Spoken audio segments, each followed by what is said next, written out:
Seorang laki dari kota metropolitan dijodohkan dengan gadis desa yang masih lugu. Tak disangka gadis desa tersebut ternyata anak seorang juragan sawah termasyhur di desanya. Sebelum masuk ke ceritanya, jangan lupa absen dulu bunda-bunda semua dari daerah mana saja, agar kita makin akrab. Dan bagi bunda yang belum subscriber, jangan lupa untuk klik tombol subscriber agar tidak ketinggalan kisah menarik selanjutnya. Dinding kaca apartemen Ardi memantulkan gemerlap Jakarta yang tak pernah tidur. Di lantai 25, di tengah distrik bisnis yang membumbung tinggi, ia bisa melihat denyut nadi kota yang begitu cepat, begitu bising, begitu ambisius, persis seperti dirinya. Ardi Baskara, 28 tahun, adalah prototipe pria metropolitan sukses. Rambutnya selalu tertata rapi.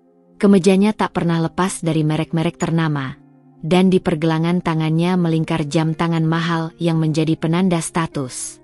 Ia adalah seorang arsitek andal di salah satu firma desain terkemuka, otak di balik beberapa gedung pencakar langit yang kini menghiasi Cakrawala Jakarta.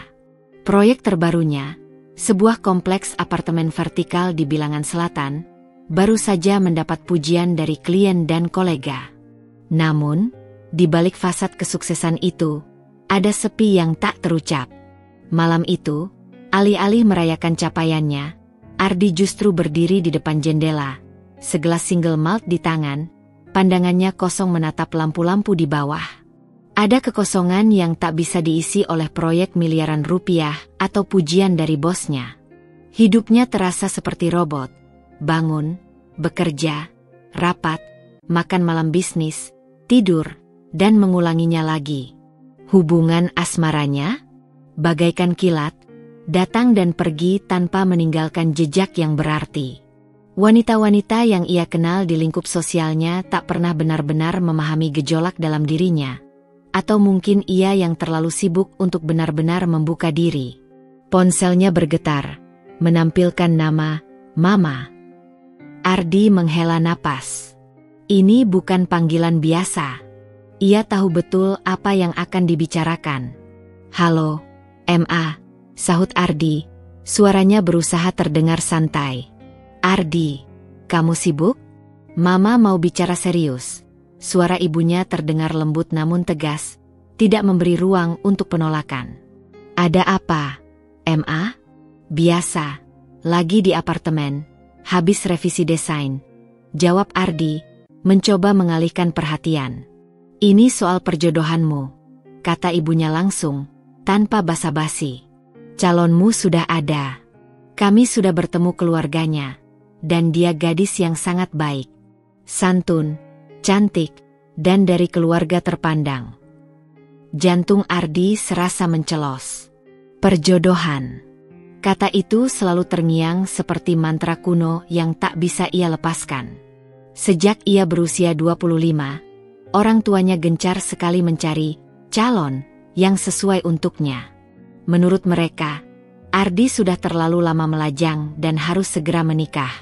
Ardi sendiri, dengan segala ambisi dan impiannya di kota besar, belum sedikit pun terpikir untuk terikat. "MA, kan sudah Ardi bilang, Ardi masih fokus karir. Ini tahun-tahun emas Ardi untuk membangun fondasi. Nikah itu nanti saja." Ardi mencoba beralasan. "Sampai kapan, Ardi? Usiamu sudah 28. Lihat teman-temanmu, sudah banyak yang punya anak. Kami ingin melihatmu bahagia, berkeluarga. Lagi pula, perjodohan ini bukan sembarangan. Ini pilihan yang terbaik untukmu." Suara ibunya kini terdengar sedikit menekan. Gadis ini dari desa, tapi keluarganya, mereka bukan orang sembarangan. Mereka terpandang di sana. Desa. Kata itu memicu imajinasi Ardi. Sebuah tempat yang jauh dari gemerlap neon dan suara klakson. Sebuah tempat yang sepi, mungkin terbelakang, penuh lumpur dan bau kotoran hewan. Ia membayangkan seorang gadis lugu dengan dandanan seadanya, yang mungkin hanya tahu tentang sawah dan ternak. Kontras sekali dengan wanita-wanita modis dan berpendidikan tinggi yang sering ia temui di rooftop bar atau galeri seni. Desa, MA? Apa tidak salah? Ardi tak bisa menyembunyikan nada skeptisnya. Jangan meremehkan, Ardi. Nanti kamu akan tahu sendiri. Pokoknya, akhir bulan ini kamu harus ikut mama papa ke sana. Lihat sendiri. Tidak ada penolakan. Sambungan telepon terputus. Ardi kembali ke jendela, kini dengan perasaan yang lebih kacau. Perjodohan dengan seorang gadis desa. Konsep itu terasa sangat asing, bahkan menggelikan bagi seorang Ardi Baskara. Ia merasa seperti karakter dalam novel lama, dipaksa menuruti tradisi yang sudah usang. Namun, di sisi lain, ada secuil rasa penasaran yang tersembunyi. Mungkinkah, di balik segala ekspektasi buruknya, ada sesuatu yang berbeda di sana? Sesuatu yang bisa mengisi kekosongan yang tak pernah bisa diisi oleh hiruk-pikuk metropolis yang ia puja? Ia tak tahu. Yang jelas, sebuah babak baru dalam hidupnya akan segera dimulai. Babak yang jauh dari gemerlap Jakarta. 2 minggu yang terasa seperti 2 bulan. Sejak percakapan dengan sang ibu, pikiran Ardi tak pernah benar-benar tenang. Meskipun ia berusaha keras membenamkan diri dalam tumpukan blueprint dan pertemuan klien, bayangan tentang gadis desa itu selalu mengusik. Ia sudah mencoba mencari tahu lebih banyak tentang desa makmur melalui internet. Hasilnya nihil. Hanya beberapa artikel usang tentang produksi beras lokal, dan beberapa foto pemandangan sawah yang entah mengapa terlihat terlalu damai bagi seorang Ardi yang terbiasa dengan agresivitas kota. Ia tak bisa membayangkan dirinya hidup di sana, bahkan untuk seminggu pun. Bagaimana bisa ia, seorang Ardi Baskara, yang selalu merayakan ide dan inovasi, dihadapkan pada konsep perjodohan yang terasa kuno dan terasing dari dunianya? Pagi itu, Jakarta menyambutnya dengan kemacetan khas dan suara klakson yang memekakkan telinga. Namun, untuk pertama kalinya, Ardi merasa lega meninggalkan hiruk-pikuk itu. Mobil SUV mewah yang biasa mengantarnya ke kantor, kini siap membawa Ardi dan kedua orang tuanya ke sebuah dimensi yang sama sekali berbeda. Ayah dan ibunya sudah menunggunya di lobi apartemen. Nyonya Amara, ibunya, tampak anggun dalam balutan kebaya modern berwarna lavender. Sementara TN Hadinata, ayahnya, terlihat berwibawa dengan kemeja batik sutra motif kaung.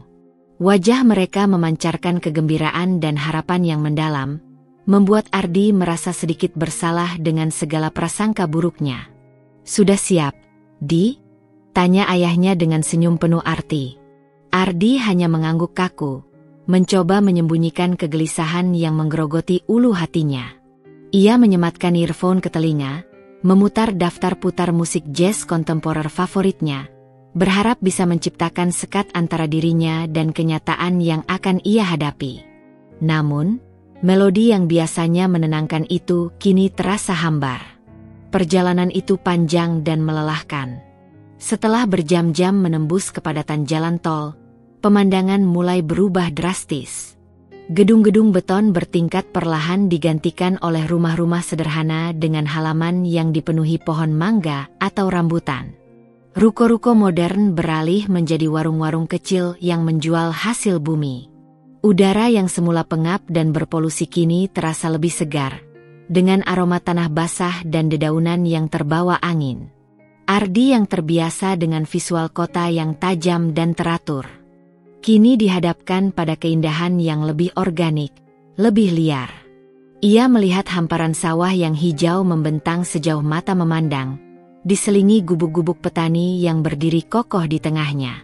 Ada sekilas keindahan yang tak bisa ia pungkiri, namun jauh di lubuk hati, ia masih merasa ada jurang pemisah yang terlalu lebar antara dirinya dan pemandangan di luar jendela mobil itu.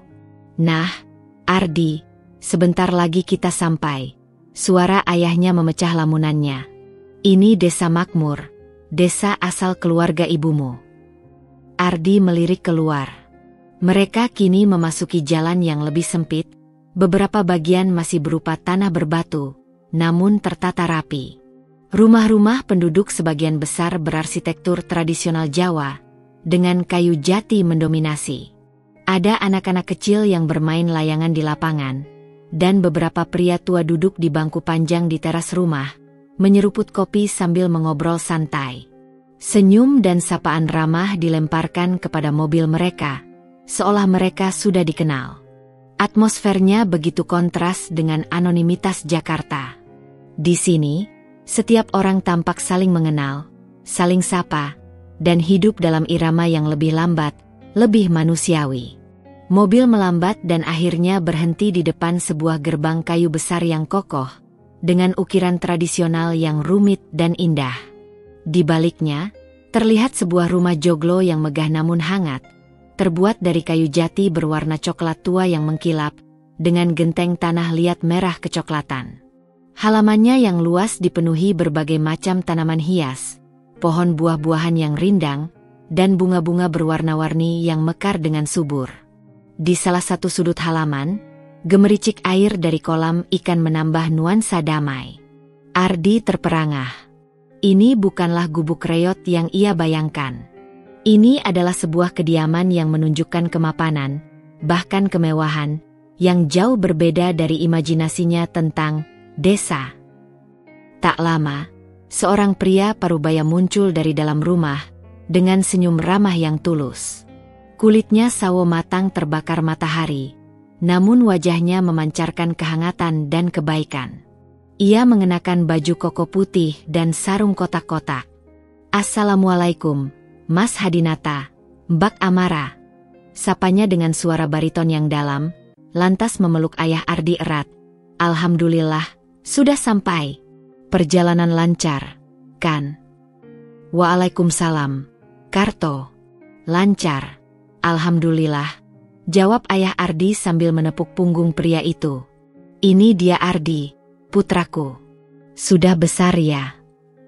Pria itu, yang Ardi duga adalah Pak Karto, calon mertuanya, kini menatapnya. Matanya memancarkan keramahan yang tulus. Ardi mengulurkan tangan, dan Pak Karto menyambutnya dengan genggaman yang kuat namun lembut. "Wah, ini dia Ardi. Tampan sekali. Mirip Mas Hadinata sewaktu muda," puji Pak Karto sambil tersenyum lebar. Ardi hanya bisa tersenyum canggung, merasakan kehangatan yang asing. Dari balik pintu, muncul seorang wanita parubaya dengan senyum keibuan yang tak kalah ramahnya.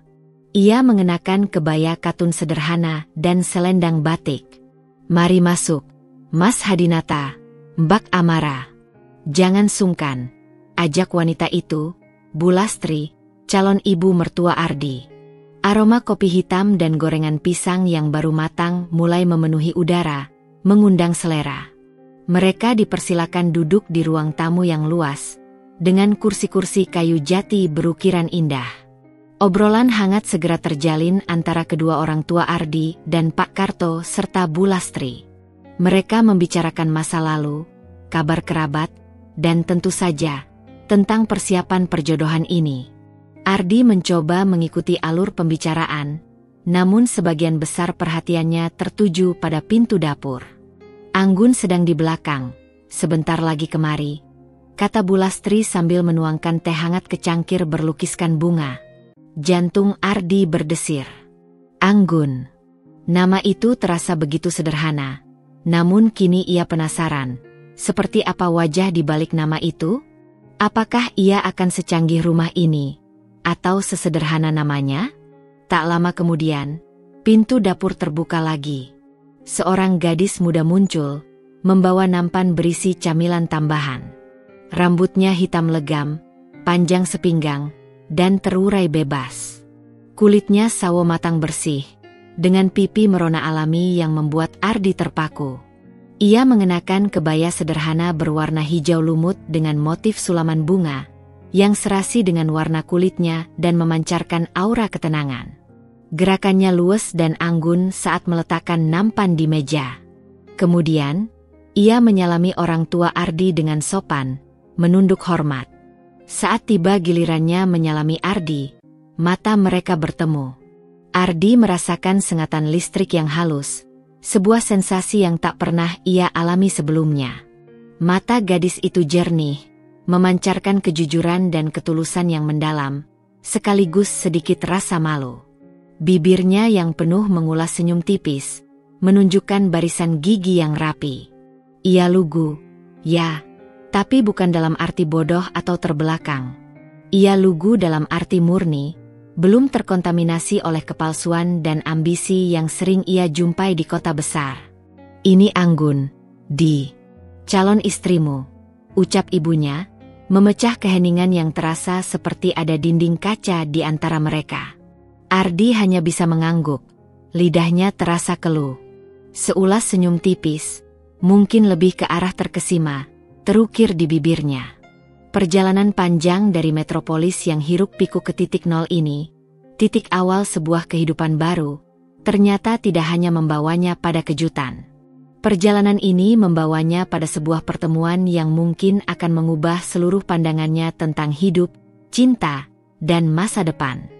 Gadis desa ini, Anggun, adalah anomali yang indah dalam hidupnya yang serba terencana. Pertemuan pertama Ardi dengan Anggun adalah sebuah anomali dalam hidupnya yang serba terencana dan terukur. Jika Jakarta adalah simfoni keras klakson dan deru mesin, Anggun adalah melodi lembut dari seruling bambu. Ardi menghabiskan sisa sore itu dalam mode pengamatan intens, lebih banyak mendengarkan daripada berbicara. Otaknya, yang terbiasa menganalisis data dan desain, kini sibuk memproses setiap gestur, setiap nada suara, dan setiap detail kecil dari lingkungan barunya. Pak Karto, ayah Anggun, adalah pusat gravitasi dari keluarga ini. Sosoknya yang tegap, kulitnya yang legam terbakar matahari, dan senyum tulusnya memancarkan otoritas sekaligus keramahan. Dengan suaranya yang dalam dan tawa yang renyah, ia menceritakan tentang seluk-beluk desa makmur. Ardi belajar bahwa sawah-sawah yang membentang luas di kejauhan bukanlah sekadar lahan pertanian, melainkan warisan turun-temurun, sebuah jiwa bagi desa ini. Pak Karto bukan hanya seorang juragan, melainkan juga seorang pemimpin informal.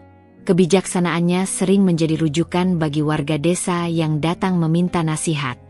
Ia berbicara tentang musim tanam, varietas padi unggul, tantangan hama, dan bagaimana ia berjuang untuk menjaga kualitas beras agar tetap bersaing di pasar lokal.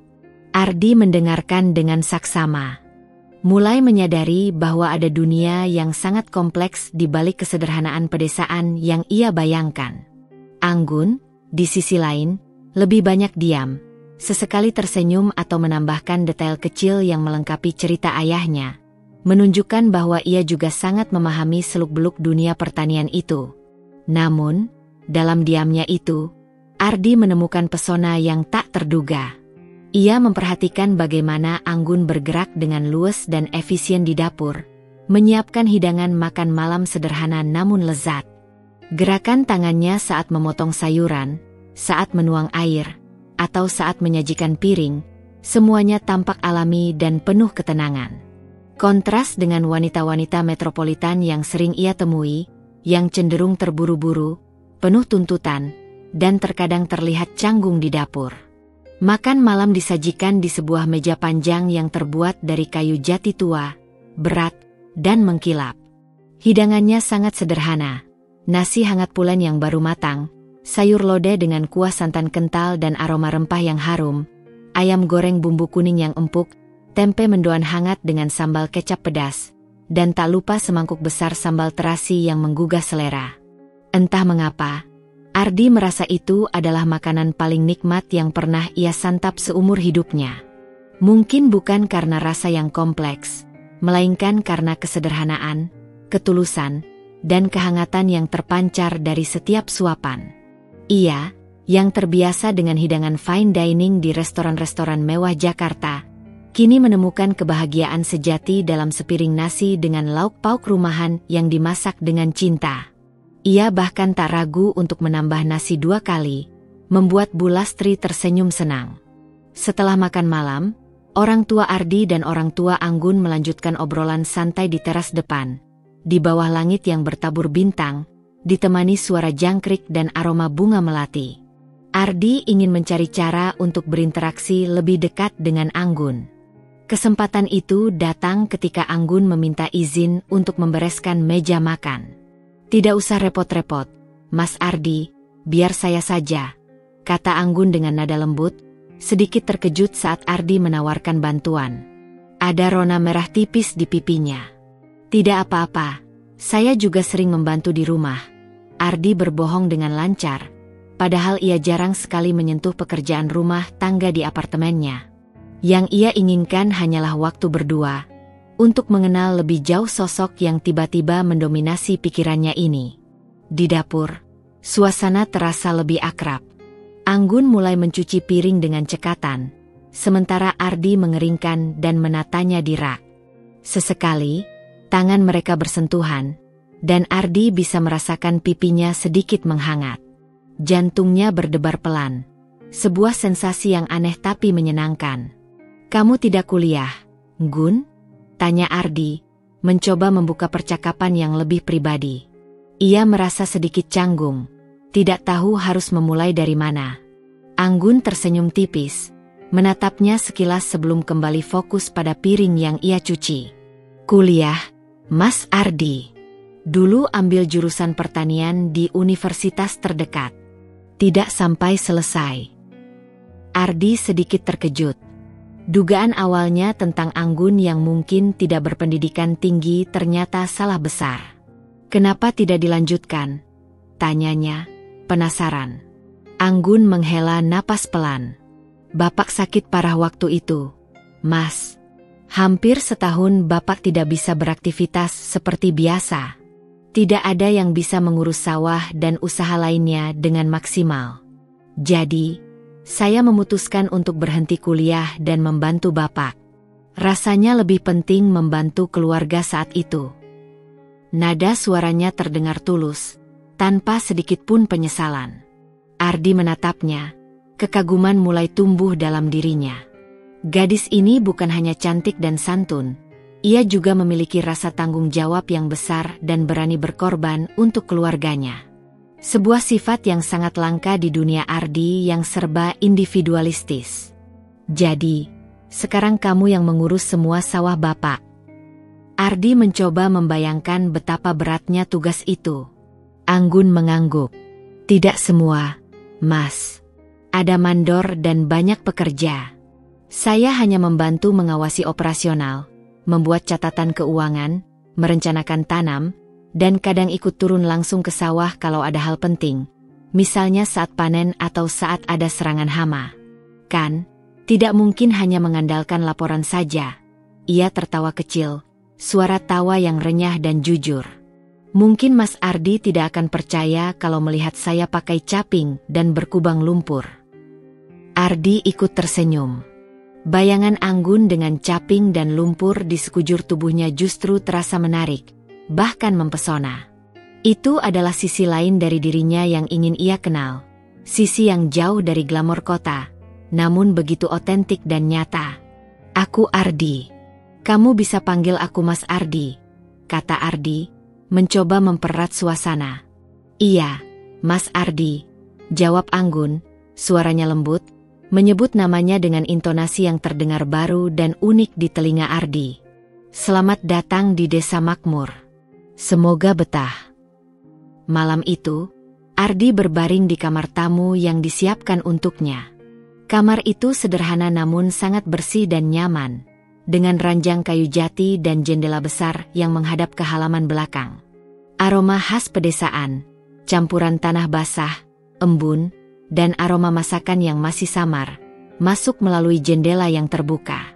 Tidak ada suara klakson yang memekakan, tidak ada deru mesin kendaraan, hanya suara jangkrik yang sahut menyahut dan gemerisik daun bambu yang terbawa angin malam.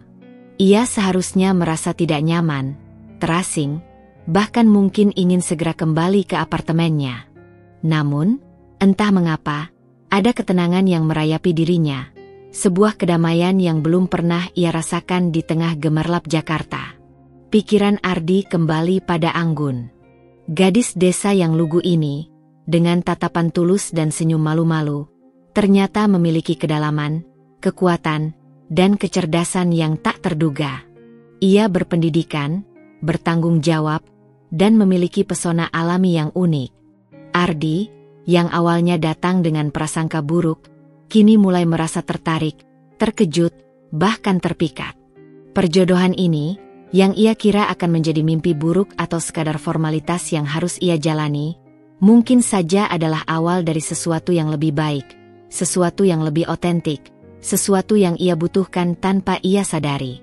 Pesona kesederhanaan Anggun, yang selama ini ia remehkan, kini mulai merasuki hatinya, sedikit demi sedikit mengikis tembok skeptisisme dan sinisme yang selama ini ia bangun kokoh. Beberapa hari berikutnya di Desa Makmur adalah sebuah anomali yang perlahan menjadi norma bagi Ardi. Ia menjalani hari-hari yang ritmenya jauh berbeda dari dentuman cepat Jakarta. Pagi tak lagi dimulai dengan jeritan alarm digital yang menusuk, melainkan dengan kokok ayam jago yang bersahutan dan lantunan azan subuh yang sayup-sayup terdengar dari masjid desa. Aroma kopi tubruk yang pekat dan harum, berpadu dengan gurihnya singkong goreng hangat, selalu menjadi sarapan yang disiapkan Bu Lastri, diikuti oleh suara tawa renyah Pak Karto yang selalu mengawali hari dengan semangat membara. Ardi sering menghabiskan pagi di teras rumah joglo yang luas, menikmati udara yang bersih dan mengamati aktivitas desa. Ia melihat para petani berangkat ke sawah dengan langkah mantap, caping lebar bertengger di kepala, cangkul di bahu. Ia melihat para ibu-ibu menjemur padi di halaman yang luas di bawah terik matahari, mengobrol dan tertawa riang. Anak-anak sekolah dengan seragam putih merah atau putih biru mereka berlarian di jalanan tanah, riang gembira tanpa beban. Tak ada kemacetan yang menyesakkan dada, tak ada asap polusi yang membakar hidung. Hanya ada udara yang segar, kicauan burung yang merdu, dan hamparan hijau sawah yang menyejukkan mata hingga ke relung jiwa. Ardi, yang biasa melihat pemandangan kota dari balik jendela apartemennya, kini merasakan langsung sentuhan angin pedesaan di kulitnya. Yang paling menarik perhatian Ardi, dan bahkan mengunci pandangannya, adalah Anggun. Ia melihat Anggun tidak hanya sebagai calon istrinya yang santun, tetapi juga sebagai seorang yang tak kenal lelah, memiliki dedikasi, dan memancarkan aura kepemimpinan yang tak terduga. Anggun seringkali pergi ke sawah bersama ayahnya, mengenakan topi lebar yang melindungi dari terik matahari dan sepatu bot karet yang kokoh. Ardi yang penasaran, pernah mencoba mengikutinya dari kejauhan. Ia terpukau melihat Anggun berdiskusi serius dengan para mandor, sesekali menunjuk ke arah petak sawah tertentu, memeriksa kondisi tanaman padi dengan teliti, dan bahkan tak sungkan ikut membantu pekerja mencabut gulma yang mengganggu atau menata bibit padi. Ada aura kepemimpinan yang tegas namun tetap dibalut kesantunan dan keramahan yang khas pedesaan. Ardi, yang terbiasa melihat wanita-wanita profesional berjas rapi di ruang ber-AC dengan laptop di pangkuan, terpukau melihat Anggun yang sama sekali berbeda. Ia terlihat sama Anggunnya saat mengenakan kebaya di rumah, maupun saat kakinya berlumur lumpur di tengah sawah. Suatu siang, Ardi memberanikan diri mendekati Anggun yang sedang mengeringkan gabah di halaman belakang, di bawah sinar matahari yang terik. Butiran gabah yang tersebar di tikar anyaman tampak seperti permata emas. "Kamu benar-benar sering ke sawah ya, Gun?" tanyanya, mencoba terdengar santai, padahal ada kekaguman yang tersembunyi dalam nada suaranya. Anggun tersenyum tipis, menyeka peluh di dahinya dengan punggung tangan yang bersih. "Iya, Mas Ardi. Ini sudah jadi rutinitas saya sejak Bapak sakit dulu. Saya harus memastikan semuanya berjalan lancar, dari penanaman sampai panen, bahkan sampai penjualan. Lagi pula, saya suka di sini. Udara segar, bisa melihat hasil kerja keras sendiri. Ada kepuasan batin yang tidak bisa didapatkan dari hal lain." Tidak bosan? Ardi tak bisa menahan diri untuk bertanya. Pikiran metropolitannya kembali menyeruak. "Maksudku, tidak ada mal, bioskop, atau kafe-kafe keren di sini seperti di Jakarta?" Anggun menatapnya, matanya sedikit menyipit. Ada kilatan pendirian yang kuat di sana. Bosan? Mungkin karena Mas Ardi belum terbiasa. Di sini memang tidak ada itu semua. Tapi kami punya sawah yang luas yang memberi kami kehidupan, sungai yang jernih untuk mandi, dan kebersamaan yang erat antar warga yang tidak bisa dibeli dengan uang. Kami punya alam yang indah, dan itu lebih dari cukup bagi kami. Ada nada ketegasan yang lembut dalam suaranya, seolah ia mempertahankan dunianya, harga dirinya, dan nilai-nilai yang ia yakini. Ardi merasa sedikit tertohok. Ia menyadari betapa sempitnya pandangannya selama ini. Ia melihat Anggun sebagai representasi dari dunia yang ia jauhi, sebuah dunia yang ia anggap inferior. Namun, kini ia mulai melihat bahwa Anggun adalah representasi dari sebuah nilai yang telah hilang di tengah keramaian dan kesibukan kota. Ketulusan, kesederhanaan, kebersahajaan, dan penghargaan yang mendalam terhadap alam dan sesama. Percakapan-percakapan kecil seperti itu sering terjadi. Ardi mencoba memahami, Anggun mencoba menjelaskan. Mereka berbicara tentang perbedaan antara kehidupan kota dan desa. Ardi bercerita tentang gedung-gedung tinggi yang mencakar langit, tentang proyek-proyek besar yang ia rancang dengan detail rumit, tentang kemacetan dan target yang tak ada habisnya di kantor. Anggun mendengarkan dengan penuh minat, sesekali bertanya dengan polos tentang arsitektur modern atau teknologi perkotaan yang asing baginya. Di sisi lain, Anggun bercerita tentang siklus musim tanam, tentang ritual adat saat panen tiba yang penuh rasa syukur, tentang kearifan lokal dalam menjaga kesuburan tanah tanpa merusaknya, dan tentang hubungan sosial yang erat di desa.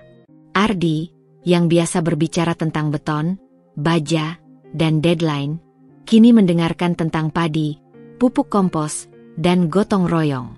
Lambat laun, Ardi merasakan ada sebuah jembatan yang mulai terbangun di antara dua dunia mereka. Jembatan yang awalnya ia pikir mustahil. Ia mulai menghargai keindahan yang ia temukan di desa makmur, bukan hanya pemandangannya yang asri, tetapi juga cara hidupnya yang tenang dan damai. Ia melihat kehangatan antar warga yang nyata, semangat gotong royong yang masih kental, dan ketenangan batin yang tak pernah ia rasakan di tengah kegelapan malam Jakarta. Ia bahkan mulai menikmati secangkir kopi tubruk di teras sambil mendengarkan suara jangkrik, sesuatu yang dulu tak pernah ia bayangkan. Meskipun begitu, pertanyaan besar masih menggantung di benaknya. Apakah ia bisa benar-benar meninggalkan dunia metropolitan yang telah membesarkannya dan membentuk dirinya? Apakah ia bisa menyesuaikan diri dengan kehidupan yang begitu berbeda ini, bahkan jika ia mulai menemukan pesonanya? Dan yang terpenting, apakah Anggun, gadis desa yang lugu namun punya pendirian kuat, dengan akar yang dalam di tanah leluhurnya itu, benar-benar bisa menerima dirinya seutuhnya, dengan segala kompleksitas dan ambisinya sebagai seorang pria kota yang penuh tuntutan? Kontras dua dunia ini, yang awalnya tampak sebagai penghalang yang tak mungkin ditembus, kini justru menjadi magnet yang menarik Ardi lebih dalam ke dalam kehidupan Anggun, ke dalam sebuah misteri yang perlahan terkuak. Hari-hari kunjungan Ardi di desa makmur kini terhitung jam. Setiap detik yang berlalu terasa seperti lembaran baru yang mengisi kekosongan batinnya. Jakarta, dengan segala hingar-bingarnya, perlahan terasa seperti memori yang jauh. Pagi-pagi yang semula identik dengan espresso dan deadline kini berganti dengan aroma harum kopi tubruk bulastri dan gurihnya pisang goreng yang hangat. Ardi mulai menikmati ritual pagi yang tenang, obrolan santai yang diselingi tawa renyah Pak Karto di bel-bel, dan bahkan ikut berjalan-jalan sore mengelilingi pematang sawah bersama Anggun, menyaksikan mentari terbenam di balik hamparan hijau. Ia merasakan kedamaian yang belum pernah ia temukan di tengah hiruk-pikuk kota yang selalu ia banggakan.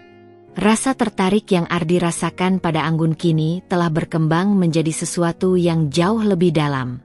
Bukan lagi sekadar kekaguman pada kecantikannya yang alami atau rasa hormat pada tanggung jawabnya yang besar. Ardi mulai melihat Anggun sebagai pribadi yang utuh, seorang wanita yang cerdas, berpendirian teguh, berhati tulus, dan memiliki jiwa yang kuat, namun tetap dibalut kesederhanaan yang menawan. Ia menyadari bahwa Anggun adalah antitesis dari segala hal yang selama ini ia kejar di Jakarta, bukan dalam artian negatif, melainkan sebagai penyeimbang yang sempurna bagi dirinya yang ambisius dan terbiasa dengan kompetisi. Suatu sore, saat senja mulai menyelimuti desa dengan semburat jingga, ayah Ardi, T.N. Hadinata, mengajaknya berbicara empat mata di teras rumah. Angin semilir menggerakkan dedaunan pohon mangga yang rimbun, menciptakan simfoni alam yang menenangkan. Bagaimana, Di? Kamu sudah melihat sendiri Anggun dan keluarganya. Kamu sudah mengamati kehidupan di sini. Apa pendapatmu sekarang? Tanya ayahnya lembut, namun ada nada serius dan penuh harapan dalam suaranya. Ardi terdiam sejenak, membiarkan kenangan beberapa hari terakhir membanjiri benaknya. Senyum malu-malu Anggun saat mereka membersihkan piring bersama. Sorot matanya yang tegas namun penuh keyakinan saat menjelaskan tentang siklus pertanian. Bahkan tawa renyahnya yang lepas saat Ardi tak sengaja terpeleset di pematang sawah, mengotori celana mahalnya dengan lumpur. Semua itu melintas di benaknya, membentuk sebuah gambaran yang utuh tentang seorang wanita yang perlahan-lahan merebut hatinya. "Ma, Pak," Ardi memulai, suaranya sedikit bergetar, merasakan bobot keputusan yang akan ia sampaikan. Ardi setuju dengan perjodohan ini. Ayah dan ibunya saling pandang, senyum lega yang hangat langsung merekah di wajah mereka. Mata Nyonya Amara bahkan berkaca-kaca. "Alhamdulillah, Nak. Mama tahu kamu akan melihat kebaikan Anggun. Dia gadis yang sholehah dan baik hati," ucap ibunya, meraih tangan Ardi dan mengelusnya lembut. "Tapi, ada yang ingin Ardi bicarakan dengan Anggun sendiri." "Ma, Pak," tambah Ardi, pandangannya beralih ke pintu belakang, di mana ia terakhir melihat Anggun. "Ini bukan hanya tentang persetujuan perjodohan formal. Ini tentang kami berdua. Aku ingin dia tahu, ini bukan paksaan." Orang tuanya mengangguk setuju, memahami keinginan Ardi untuk berbicara langsung dengan calon istrinya, untuk membangun fondasi yang lebih dari sekadar tradisi. Malam itu, setelah makan malam, Ardi menemukan Anggun sedang duduk sendirian di kursi rotan di teras belakang, menatap bulan yang bersinar terang di langit tanpa polusi cahaya, yang terlihat jauh lebih besar dan dekat dibanding di Jakarta.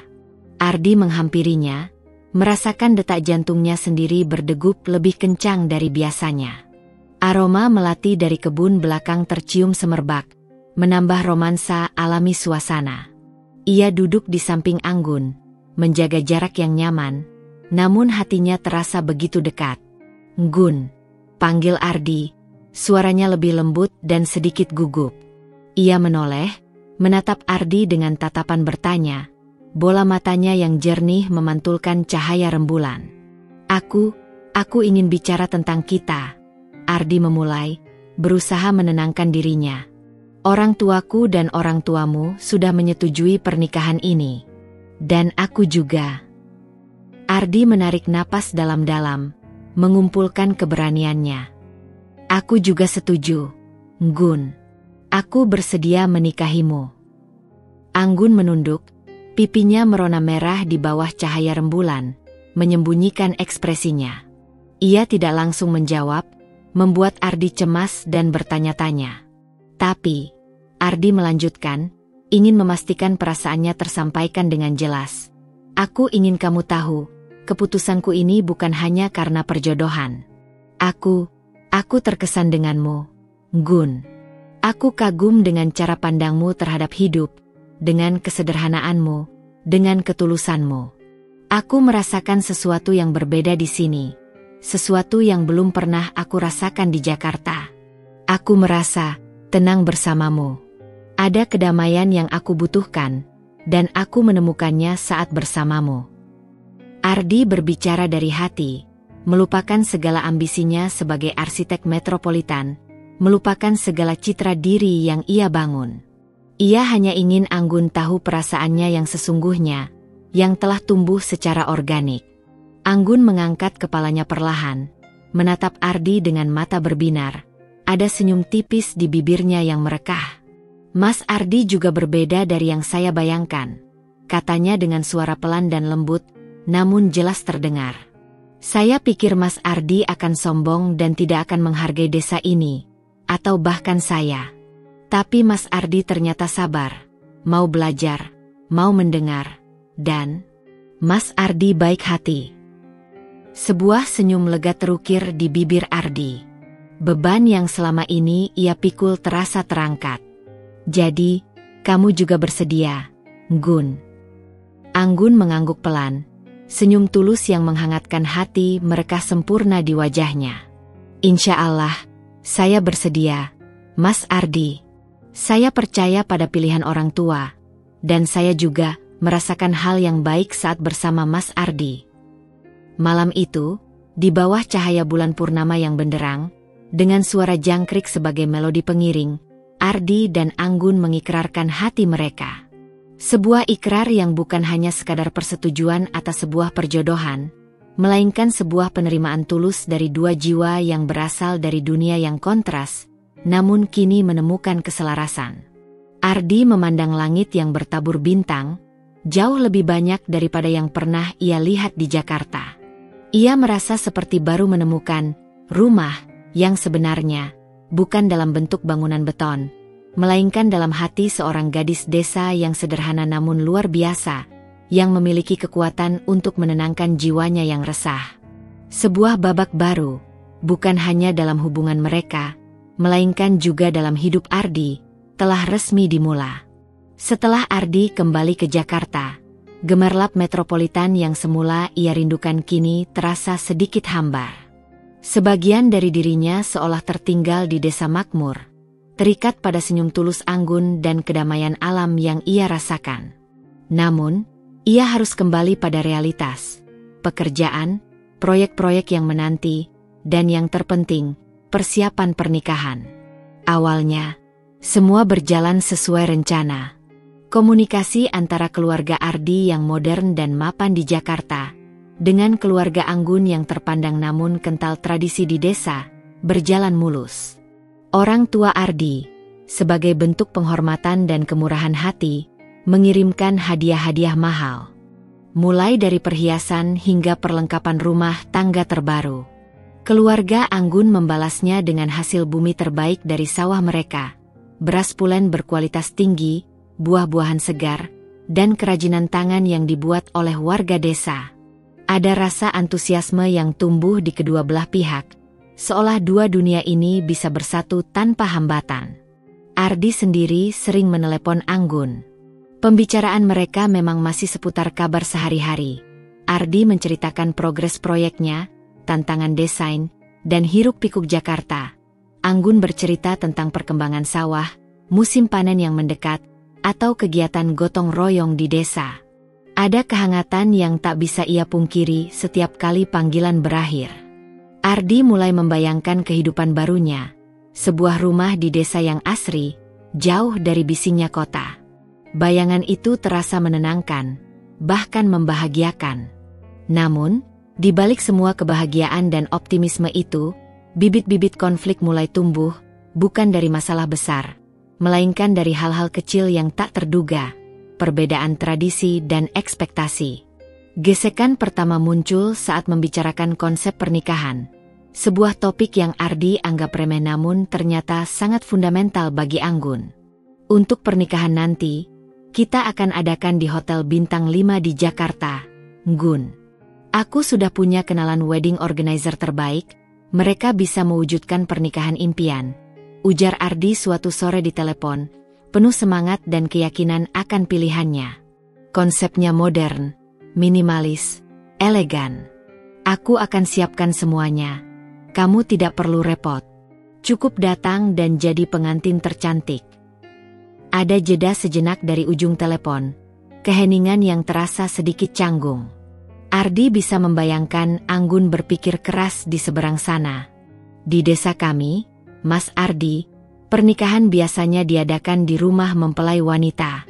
Semua warga desa ikut bergotong royong membantu, mempersiapkan segala sesuatunya dari tenda, hidangan, sampai dekorasi. Jawab Anggun, suaranya sedikit ragu. namun ada nada penjelasan yang hati-hati. Akan ada arak-arakan pengantin keliling desa, wayang kulit semalaman, dan pesta rakyat yang besar. Ini sudah jadi tradisi turun-temurun. Alis Ardi bertaut. Pesta rakyat? Wayang kulit? Gun, ini kan pernikahan kita. Aku ingin yang berkesan, modern, dan sesuai dengan seleraku. Undangan dari kolega bisnis, klien, dan teman-teman high society-ku di Jakarta juga pasti akan banyak. Lagi pula, kalau di desa, siapa yang mau datang jauh-jauh? Aksesnya juga tidak mudah. Anggun terdiam lagi. Kali ini jedanya lebih lama. Ardi bisa merasakan kekecewaan kecil di balik keheningan itu. Tapi itu sudah tradisi, Mas. Orang tua saya juga pasti inginnya seperti itu. Ini juga bentuk syukuran kami kepada warga desa yang selalu mendukung keluarga Bapak selama ini. Pernikahan itu bukan hanya tentang dua orang, Mas. Tapi tentang dua keluarga, dan bahkan dua komunitas yang bersatu. Jawab Anggun, suaranya kini terdengar lebih pelan, syarat akan kesedihan yang samar. Ardi mencoba menenangkan, meskipun ia merasa Anggun terlalu membesar-besarkan masalah. Oke, begini saja. Kita bisa buat resepsi mewah di Jakarta untuk tamu-tamu dari kota. Dan nanti buat syukuran kecil-kecilan saja di desa untuk keluarga dan tetangga dekat, ya? Pasti lebih efisien dan modern. Anggun tidak langsung setuju. Ia tahu ini masalah besar bagi orang tuanya dan masyarakat desa. Pernikahan adalah acara besar yang melibatkan seluruh komunitas. Sebuah perayaan gotong royong yang menjadi identitas mereka, bukan sekadar acara pribadi yang bisa dipindahkan ke hotel mewah. Obrolan itu berakhir tanpa kesepakatan yang jelas, meninggalkan Ardi dengan rasa kesal dan Anggun dengan perasaan ganjal. Ardi merasa Anggun tidak memahami standarnya, sementara Anggun merasa Ardi tidak menghargai budayanya. Konflik ini memuncak pada masalah gaun pernikahan. Ardi, dengan seleranya yang avant-garde dan pemahamannya akan merek-merek ternama, ingin Anggun mengenakan gaun pengantin modern rancangan desainer terkenal. Ia bahkan sudah mengirimkan beberapa majalah mode dengan preview gaun-gaun impiannya ke desa melalui kurir kilat, berharap Anggun akan menyukai pilihannya. Gaun ini cantik sekali, Mas Ardi, kata Anggun di telepon. Nadanya terdengar kagum namun masih ada keraguan. Tapi, ini kan bukan budaya kami. Saya inginnya pakai kebaya pengantin yang dibuat khusus oleh perias desa kami, yang sudah turun-temurun menjadi kepercayaan keluarga. Nanti ada Paes Ageng atau Solo Putri. Ardi terhenyak. Kebaya? Dengan Paes Agung? Itu adalah citra yang sangat berlawanan dengan visi pernikahannya. Kebaya? Dengan Paes Agung? Gun, itu terlalu tradisional. Aku ingin kamu tampil memukau, modern, dan elegan di hari pernikahan kita. Ini momen sekali seumur hidup. Tamu-tamuku dari Jakarta pasti akan melihatnya. Mereka terbiasa dengan standar internasional. Tapi saya merasa lebih nyaman dengan kebaya. Mas, ini juga bagian dari identitas saya. Bagian dari warisan keluarga kami. Dan lagi, keluarga kami punya sejarah panjang dengan perias itu. Mereka seperti keluarga sendiri. Jawab Anggun, suaranya kini terdengar lebih tegas, dengan sedikit kekecewaan yang tak bisa ia sembunyikan. Ada nada perlawanan yang halus namun kuat. Perselisihan ini mulai membuat Ardi kesal. Ia merasa Anggun keras kepala dan tidak mau mengerti keinginannya untuk membuat pernikahan mereka sempurna di mata dunianya. Ia tidak menyadari bahwa baginya, kesempurnaan adalah standar metropolitan yang berorientasi citra dan status, sementara bagi Anggun, kesempurnaan adalah harmoni dengan tradisi, nilai-nilai, dan komunitasnya. Ujian pertama ini, yang dimulai dari hal sepele seperti gaun dan lokasi, perlahan mulai menunjukkan jurang perbedaan yang lebih dalam antara dua dunia yang akan segera bersatu. Sebuah retakan kecil mulai muncul di pondasi pernikahan yang baru saja mereka ikrarkan, menandai awal dari konflik-konflik yang lebih besar. Perselisihan mengenai konsep pernikahan, terutama soal lokasi resepsi dan pilihan gaun pengantin, menyebar lebih cepat dari yang Ardi duga. Ini bukan lagi sekadar perdebatan personal antara Ardi dan Anggun. Konflik itu merambah, menciptakan riak-riak ketegangan yang samar namun terasa nyata antara kedua keluarga besar. Telepon-telepon antara Nyonya Amara, Ibu Ardi, dan Bu Lastri, Ibu Anggun, yang semula penuh kehangatan dan canda tentang persiapan kecil, kini diwarnai nada hati-hati, jeda panjang, dan sedikit ketegangan yang tak terucap. Amara, kami sudah bicara panjang lebar dengan kepala desa dan sesepuh adat. Mereka sangat berharap pernikahan Ardi dan Anggun bisa diadakan di sini, di desa.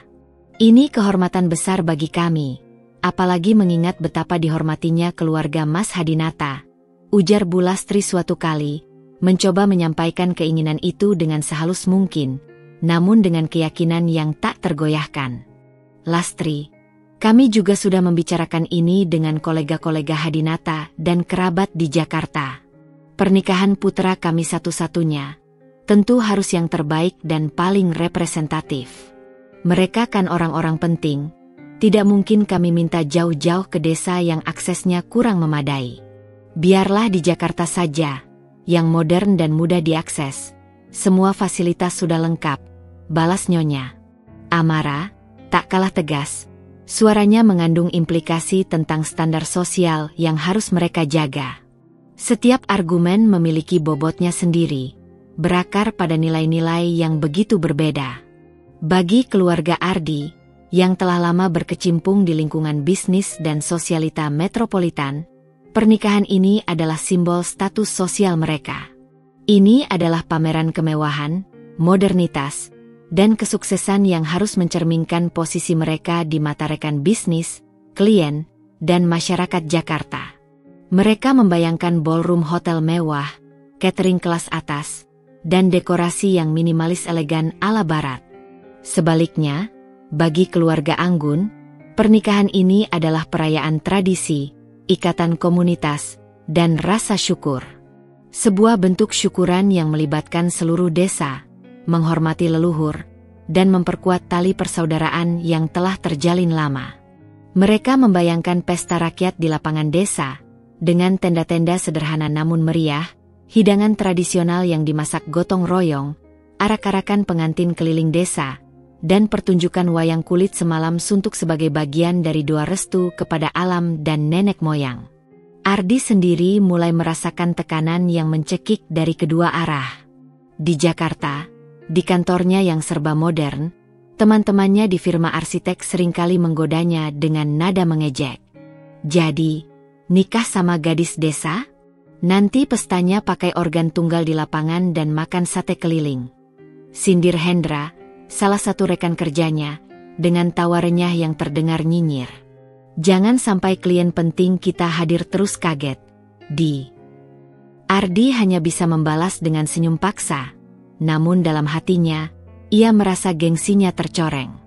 Ia ingin menunjukkan kepada dunia bahwa pilihannya tetaplah yang terbaik, bahwa ia tak turun kasta karena menikahi gadis desa.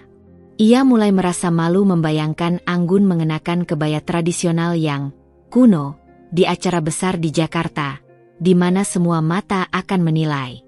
Di sisi lain, setiap kali ia menelepon Anggun, ia merasakan beban yang sama, bahkan mungkin lebih berat. Mas Ardi, bapak dan ibu agak sedih kalau pernikahannya tidak diadakan di desa. Mereka bilang ini impian mereka sejak kecil. Melihat putrinya diarak keliling desa sebagai tanda kebahagiaan dan kebanggaan. Dan warga desa juga sudah mulai bertanya-tanya, Mas, mereka sudah antusias ingin membantu mempersiapkan. Suara Anggun terdengar sendu, penuh harapan yang tertahan di ujung telepon. Ardi bisa merasakan betapa beratnya tekanan yang Anggun rasakan dari lingkungannya, dari tradisi yang tak bisa ia lepaskan begitu saja. Pernah suatu malam, perdebatan mereka kembali memanas via telepon mengenai lokasi resepsi. Gun, kita cari jalan tengah yang rasional. Resepsi besar di Jakarta untuk kolega dan relasi penting. Lalu nanti kita buat acara ngunduh mantu yang lebih intim di desa, bagaimana? Itu kan bisa mengakomodasi keinginan kedua belah pihak. Ardi mencoba menawarkan solusi yang ia pikir akan diterima dengan lapang dada. Anggun menghela napas panjang. Frustrasi mulai merayap dalam suaranya. Mas Ardi, ngunduh mantu itu adatnya keluarga pria yang menikahkan putranya ke desa lain.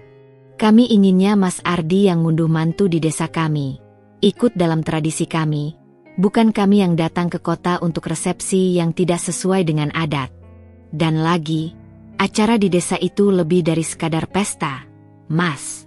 Itu adalah sebuah ritual. Ada doa, ada persembahan kepada leluhur, ada restu dari bumi tempat kami hidup dan mencari rezeki. Ini tentang akar kami, Mas. Nada suaranya kini sedikit lebih keras, menunjukkan frustrasi yang mulai menumpuk dan kesabaran yang menipis. Ardi merasa Anggun sangat tidak fleksibel, bahkan keras kepala. Kenapa harus rumit itu? Kenapa tidak bisa sedikit saja lebih modern, lebih praktis? Kita bisa menghormati leluhur dengan cara yang lain.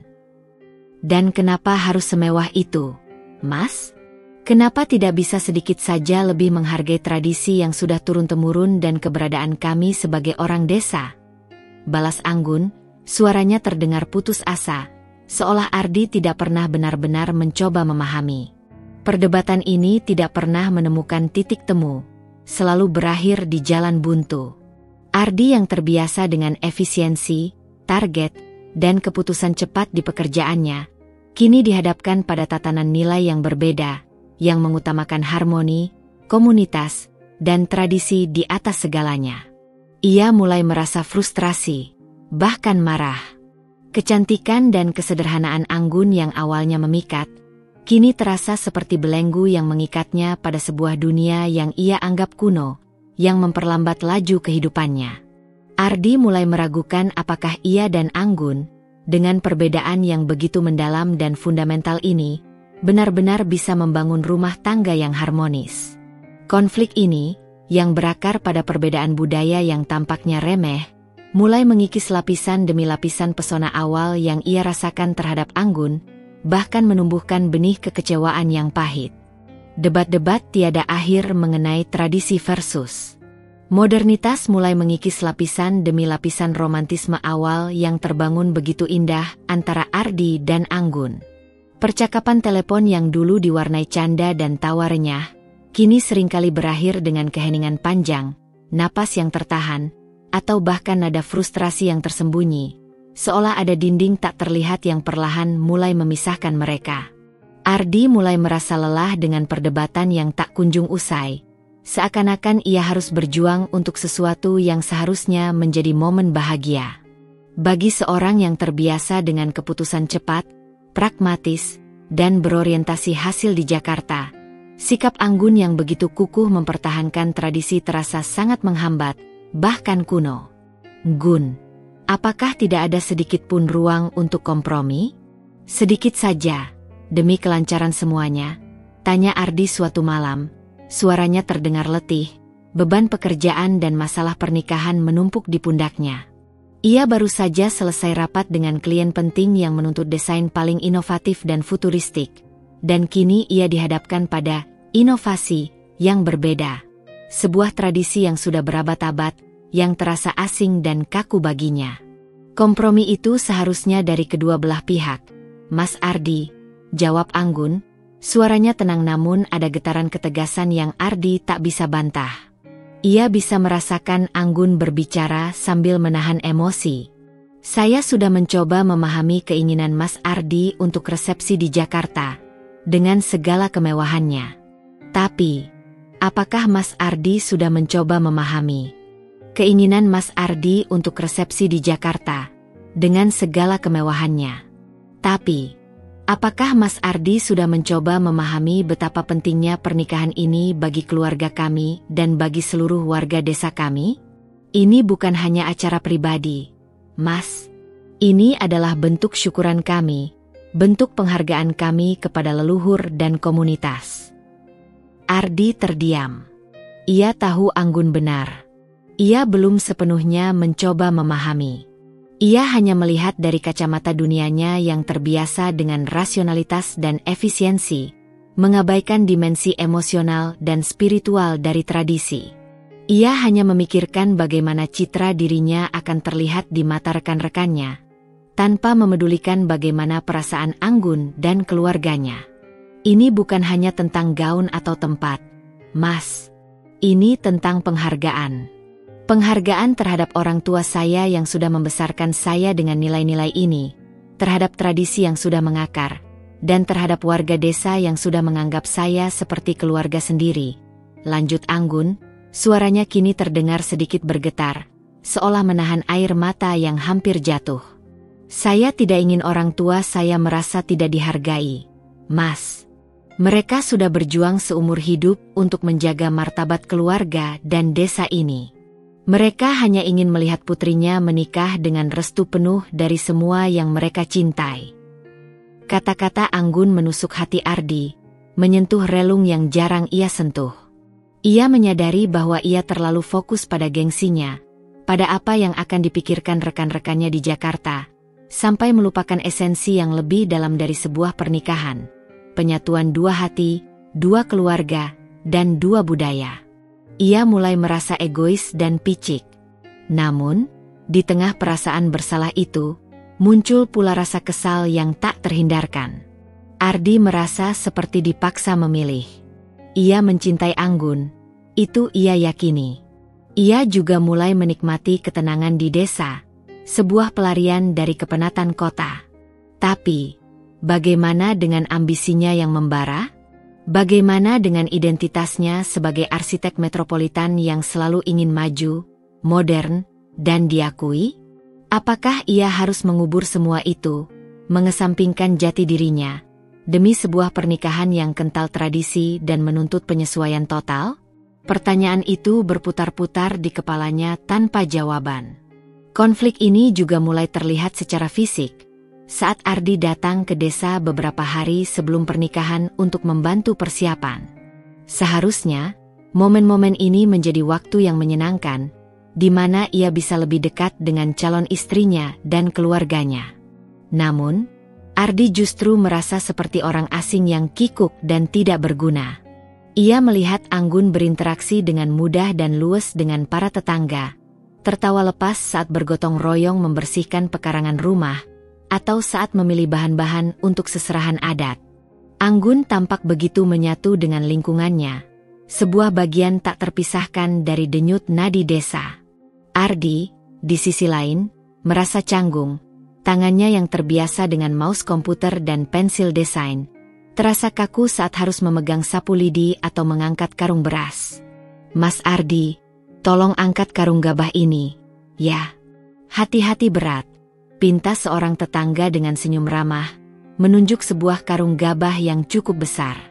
Ardi berusaha mengangkatnya, namun ia tak terbiasa. Gerakannya kaku, dan ia hampir terjatuh, kehilangan keseimbangan. Beberapa warga desa menahan tawa, sementara Anggun segera menghampirinya dengan raut khawatir. Tidak apa-apa, Mas, biar saya saja, kata Anggun sambil mengambil alih karung itu dengan mudah, menunjukkan kekuatannya yang tak terduga. Ia mengangkatnya dan memindahkannya ke tempat yang seharusnya tanpa kesulitan. Ardi merasa malu yang luar biasa. Ia merasa tidak berguna dan inferior di dunia Anggun. Rasa itu, tipis namun tajam, mulai merayapi hatinya, bercampur aduk dengan kekaguman yang masih ada. Retaknya romantisme awal ini bukan disebabkan oleh pertengkaran hebat yang meledak-ledak, melainkan oleh akumulasi perbedaan-perbedaan kecil yang terus-menerus muncul, kecanggungan yang tak teratasi, dan rasa frustrasi yang tak terucap. Mereka masih saling mencintai, itu jelas. Namun, jurang di antara dua dunia mereka terasa semakin melebar, menciptakan jarak emosional yang signifikan. Ardi mulai meragukan, apakah cinta saja cukup untuk menjembatani perbedaan budaya, gaya hidup, dan ekspektasi yang begitu fundamental? Pertanyaan itu terus menghantuinya, perlahan meracuni setiap momen manis yang seharusnya mereka nikmati bersama, dan mengubah antisipasi kebahagiaan menjadi kecemasan yang mendalam. Mendekati hari H pernikahan, suasana di rumah Anggun semakin ramai, berdenyut dengan energi kolektif. Desa makmur seolah merayakan setiap persiapan kecil sebagai bagian dari festival besar. Warga desa berbondong-bondong datang membantu, dengan semangat gotong royong yang menjadi napas kehidupan mereka. Sebagian besar melakukannya karena rasa hormat mereka yang mendalam pada Pak Karto dan Bu Lastri. Sebagian lagi karena tradisi yang sudah mengakar kuat, di mana setiap pernikahan adalah acara komunal yang wajib dirayakan bersama. Ibu-ibu sibuk memasak di dapur umum yang berasap harum, menciptakan hidangan tradisional dalam porsi besar.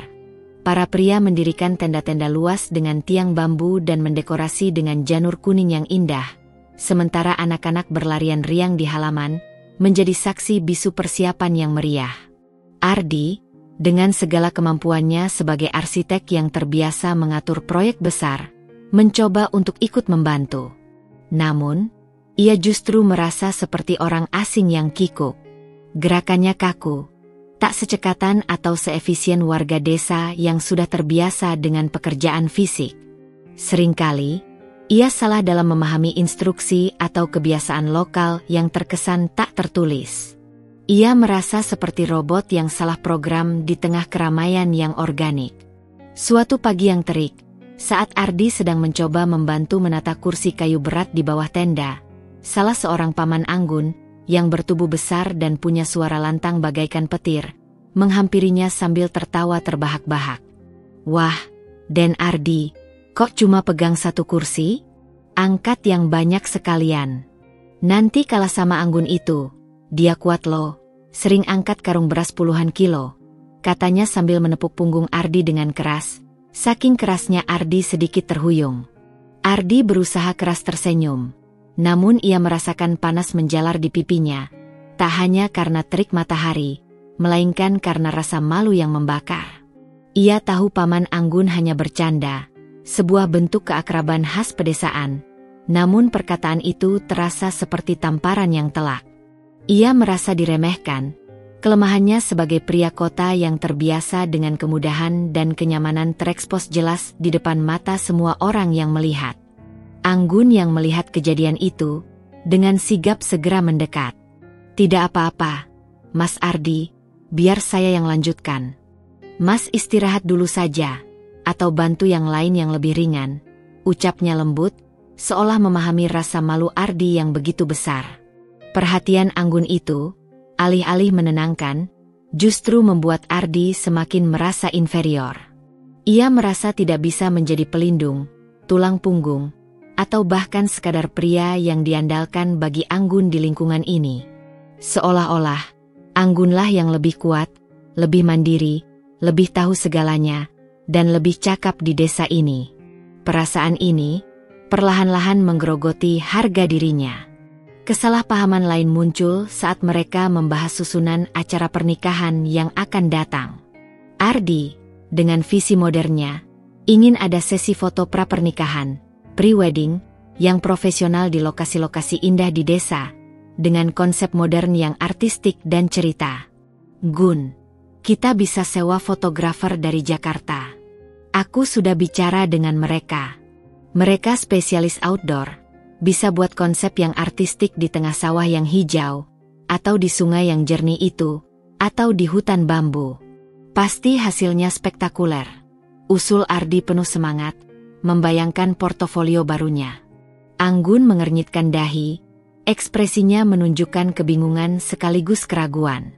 "Fotografer dari Jakarta? Mahal sekali, Mas. Di sini ada Kang Ujang, dia jago mengambil foto. Hasilnya juga bagus. Kok, kenapa harus jauh-jauh dan mahal? Dan lagi, untuk apa foto aneh-aneh begitu? Nanti saja saat akad dan resepsi, ada foto resminya yang biasa. Ini kan untuk kenang-kenangan, Gun. Ini namanya pre-wedding. Trennya begitu di kota, semua orang melakukannya." Ardi mencoba menjelaskan, merasa sedikit jengkel dengan sikap Anggun yang kurang antusias. "Ini kan juga bagian dari ekspresi cinta kita, sebuah cerita visual yang akan kita kenang seumur hidup." Anggun menggelengkan kepala perlahan, bibirnya mengulas senyum tipis yang syarat makna. Mengekspresikan cinta itu tidak harus dengan foto yang dibuat-buat, Mas. Dengan saling peduli, saling menghargai, dan selalu ada untuk satu sama lain saja sudah cukup. Dan Kang Ujang pasti bisa membuat kenangan yang bagus. Kita tidak perlu menghamburkan uang begitu banyak untuk sesuatu yang tidak perlu, yang bisa digunakan untuk hal lain yang lebih bermanfaat. Nada suara Anggun yang praktis, realistis, dan sedikit menghakimi itu membuat Ardi tersinggung. Ia merasa Anggun tidak memahami nilai estetika, artistik, dan nilai kenangan yang ia inginkan. Baginya, prewedding adalah bagian penting dari perayaan, sebuah simbol gaya hidup dan kebahagiaan yang bisa dibagikan. Bagi Anggun, itu hanya pemborosan yang tidak substansial. Konflik-konflik kecil ini, yang seharusnya bisa diselesaikan dengan komunikasi yang terbuka dan kompromi, justru semakin membesar karena Ardi merasa egonya terluka parah. Ia merasa Anggun, dengan segala kesederhanaan dan kepolosannya, justru menjadi pihak yang lebih dominan dalam hal nilai dan keputusan di lingkungan desa. Ia mulai merasa kehilangan kendali atas pernikahannya sendiri, seolah ia hanya boneka yang mengikuti irama tradisi Anggun.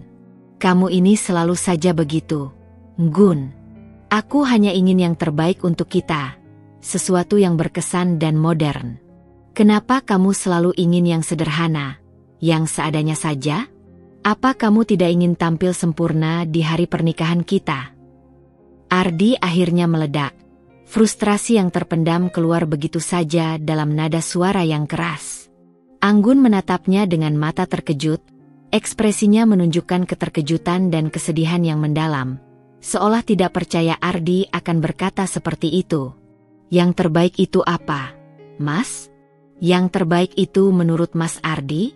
Apa yang Mas Ardi pikirkan itu selalu yang terbaik untuk saya dan keluarga saya. Suaranya pelan namun menusuk, penuh kepedihan. Saya kira Mas Ardi sudah mulai memahami kami.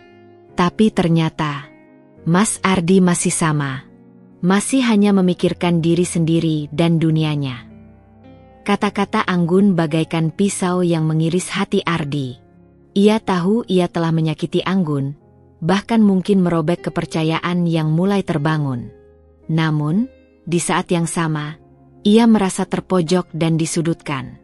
Kesalahpahaman di tengah persiapan ini, yang seharusnya menjadi ajang penyatuan dua hati, justru menjadi bumerang yang semakin memperlebar jurang perbedaan di antara mereka. Ardi dan Anggun mulai menyadari bahwa cinta saja mungkin tidak cukup untuk menyatukan dua dunia yang begitu kontras ini, terutama ketika ego, harga diri, dan perbedaan pandangan hidup yang fundamental mulai terlibat.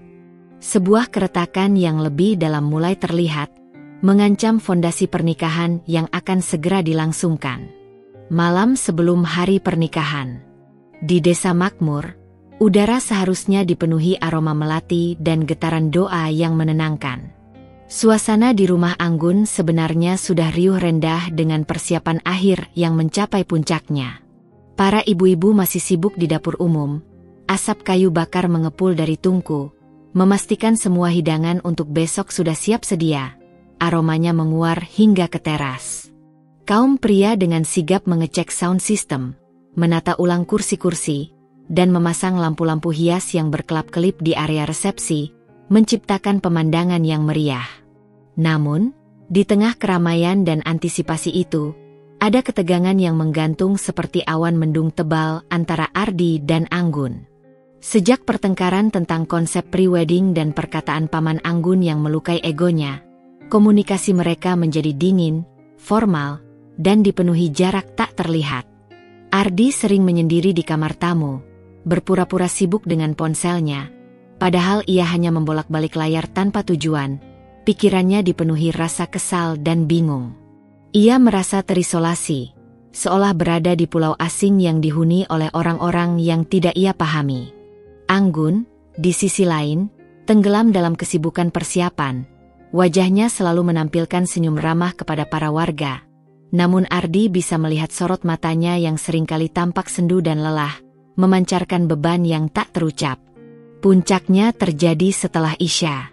Anggun masuk ke kamar tamu untuk mengambil sebuah kotak seserahan yang tertinggal. Ia mengira Ardi sudah tidur. Saat Anggun berbalik hendak keluar, Ardi memutuskan bahwa ia tidak bisa lagi menahan semua ini. Ini adalah satu-satunya kesempatan mereka untuk bicara sebelum hari besar itu. Gun, bisakah kita bicara sebentar? Ardi memulai, suaranya berusaha lembut, namun terdengar kaku dan sedikit tegang di telinganya sendiri. Anggun menoleh, wajahnya terlihat letih di bawah cahaya remang lampu kamar. Ada lingkaran hitam tipis di bawah matanya. Ada apa, Mas Ardi? Saya masih banyak yang harus diurus di luar. Ini tentang kita. Tentang besok. Ardi bangkit dari tempat tidur, melangkah mendekati Anggun, mengurangi jarak fisik di antara mereka. Aku tidak bisa berhenti memikirkan obrolan kita kemarin. Aku merasa kamu tidak menghargai usahaku untuk membuat pernikahan ini jadi yang terbaik. Yang paling berkesan, paling mewah, paling modern. Anggun menghela napas panjang, sebuah isyarat kekecewaan yang mendalam. Yang terbaik itu menurut siapa, Mas? Menurut Mas Ardi yang dari kota? Saya sudah berusaha memahami keinginan Mas Ardi, sejauh yang saya bisa. Tapi, apakah Mas Ardi pernah berpikir tidak, betapa sulitnya bagi saya? Saya harus menentang tradisi keluarga saya, menentang harapan seluruh desa. Mereka semua punya andil dalam hidup saya. Mas, saya lahir dan besar di sini, Mas. Nilai-nilai ini sudah mendarah daging dalam diri saya. Tapi kamu akan menikah denganku, Gun. Dengan orang kota. Kita akan membangun keluarga baru. Kita tidak bisa terus-terusan terikat dengan hal-hal yang menghambat kemajuan. Kita harus berpikir ke depan, bukan terus melihat ke belakang. Ardi tak bisa menahan suaranya yang meninggi. Frustrasi yang menumpuk selama berhari-hari meledak begitu saja. Ia merasa Anggun terlalu kolot, terlalu konservatif, terlalu terikat pada masa lalu. Anggun menatapnya dengan mata berkaca-kaca. Rahangnya mengeras menahan gejolak emosi. Menghambat kemajuan. Mas? Apakah tradisi itu selalu menghambat? Apa Mas Ardi pikir hidup di kota itu yang paling benar? Saya juga punya identitas, Mas. Saya tidak mau kehilangan diri saya demi menjadi modern di mata Mas Ardi. Saya tidak mau jadi orang lain di hari pernikahan saya sendiri. Saya tidak mau merasa asing dengan diri saya sendiri hanya untuk menyenangkan Mas Ardi. Jadi maksudmu aku tidak penting? Keinginanku tidak penting? Perasaanku tidak penting? Ardi balik menyerang, egonya yang selama ini dibangun di Jakarta kini terluka parah. Aku sudah sejauh ini mencoba beradaptasi dengan semua ini. Aku datang ke sini, berusaha membaur, berusaha memahami, tapi kamu seolah-olah tidak menghargai itu. Kamu selalu ingin semuanya sesuai dengan keinginanmu, sesuai dengan adatmu. Mas Ardi merasa berusaha? Saya juga berusaha, Mas. Saya yang harus menanggung omongan tetangga, tatapan mata mereka kalau saya menuruti semua keinginan Mas Ardi yang tidak biasa. Saya yang harus menyeimbangkan antara cinta saya pada Mas Ardi dan tanggung jawab saya pada keluarga dan tradisi. Itu tidak mudah, Mas. Anggun kini tak bisa menahan suaranya lagi. Air mata mulai mengalir deras membasahi pipinya yang lelah. Saya mencintai Mas Ardi, tapi saya juga mencintai keluarga saya, dan nilai-nilai yang mereka ajarkan. Saya tidak bisa memilih salah satu. Ardi terdiam. Ia melihat air mata Anggun yang jatuh, dan hati kecilnya mencelos. Ia tidak bermaksud membuat Anggun menangis, apalagi di malam yang seharusnya sakral ini. Namun, amarah dan frustrasi yang membuncah sudah menguasainya, membuatnya mengucapkan kata-kata yang paling ia sesali. Kalau begitu, kenapa kamu setuju untuk menikah denganku? Kalau kamu tidak bisa menerima duniaku, tidak bisa mengorbankan sedikit saja untuk kita, Untuk apa kita teruskan ini? Kalimat itu keluar begitu saja dari mulut Ardi, dingin dan tajam, tanpa ia sadari betapa menusuknya, betapa menghancurkannya. Itu adalah kalimat yang ia sesali bahkan sebelum selesai terucap, sebuah bom waktu yang ia ledakan sendiri. Anggun menatapnya, air matanya berhenti mengalir, seolah membeku. Ada kekosongan, kepedihan, dan keterkejutan yang mendalam di matanya, seperti cermin yang pecah. Jadi, Mas Ardi berpikir seperti itu? Mas Ardi meragukan pilihan saya? Meragukan cinta saya? Meragukan janji saya? Suaranya pelan, dingin, namun penuh luka, bergetar menahan ledakan emosi yang lebih besar. Ia berbalik, menuju pintu dengan langkah gontai, lalu membuka dan menutupnya dengan suara yang tidak terlalu keras, namun cukup untuk membuat Ardi merasa seolah seluruh dunianya runtuh, hancur berkeping-keping. Ardi berdiri terpaku di tengah kamar, sendiri, di tengah keramaian yang samar terdengar dari luar. Kata-katanya sendiri bergaung di telinganya, menyiksanya.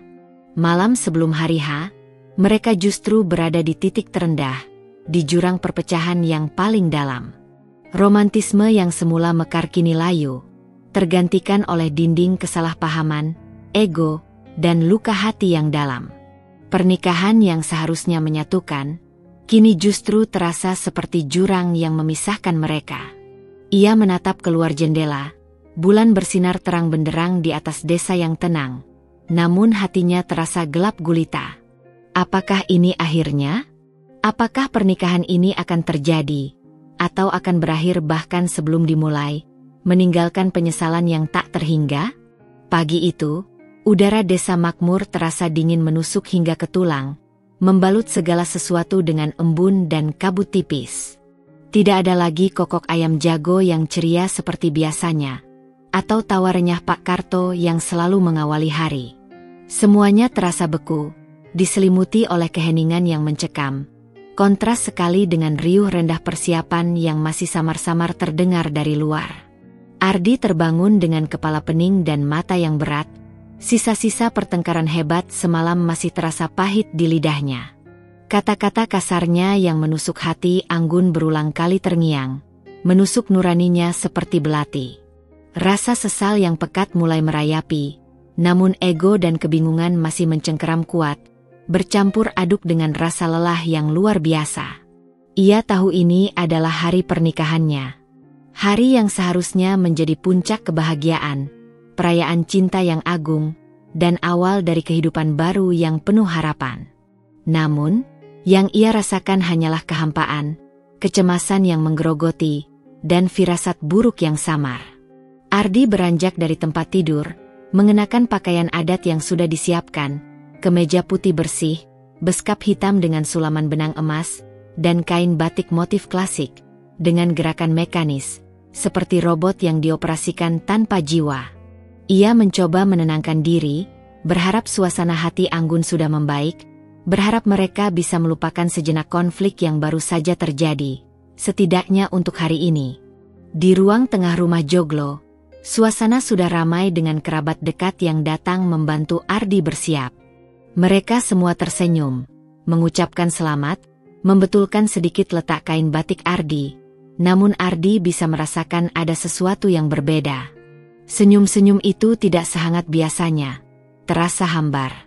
Tatapan mata mereka seringkali meliriknya dengan ekspresi yang sulit diartikan, campuran rasa ingin tahu, kasihan, dan mungkin sedikit penilaian yang menghakimi. Ardi merasa risih dan tidak nyaman. Ia tahu pasti kabar pertengkarannya dengan Anggun semalam sudah menyebar luas di antara mereka, melalui bisik-bisik yang tak terdengar namun terasa. Ia merasa telanjang di depan mata semua orang. Ia mencoba mencari Anggun, namun ia tak melihatnya dimanapun. Yang ia lihat hanyalah Bu Lastri, ibu mertuanya, yang tampak pucat dan matanya sedikit bengkak, seolah semalaman tidak tidur karena memikirkan masalah ini.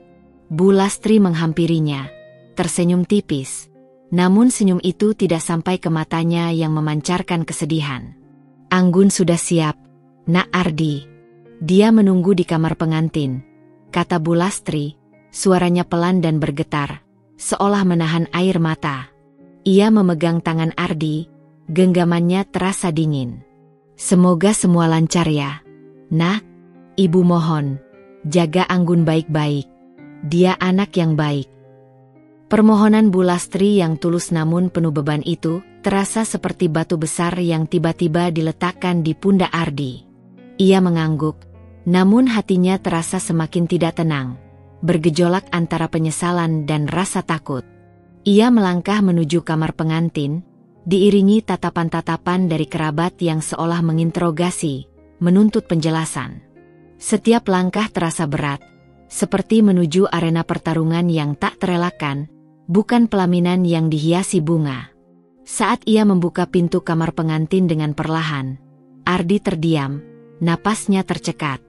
Di sana, di depan cermin besar berukiran klasik, Anggun duduk anggun. Ia sudah dirias dengan paes ageng yang megah dan rumit, sebuah mahakarya tradisional Jawa yang mempercantik dahinya. Rambutnya hitam legam tertata apik dengan sanggul tradisional yang tinggi, dihiasi melati dan perhiasan emas. Ia mengenakan kebaya pengantin berwarna putih gading yang dihiasi bordir emas mewah, dipadukan dengan kain batik tulis motif sidomukti yang bermakna kemakmuran dan kebahagiaan. Anggun tampak begitu cantik, begitu anggun, begitu tradisional, seolah dewi yang baru turun dari kahyangan. Ardi merasa terpaku.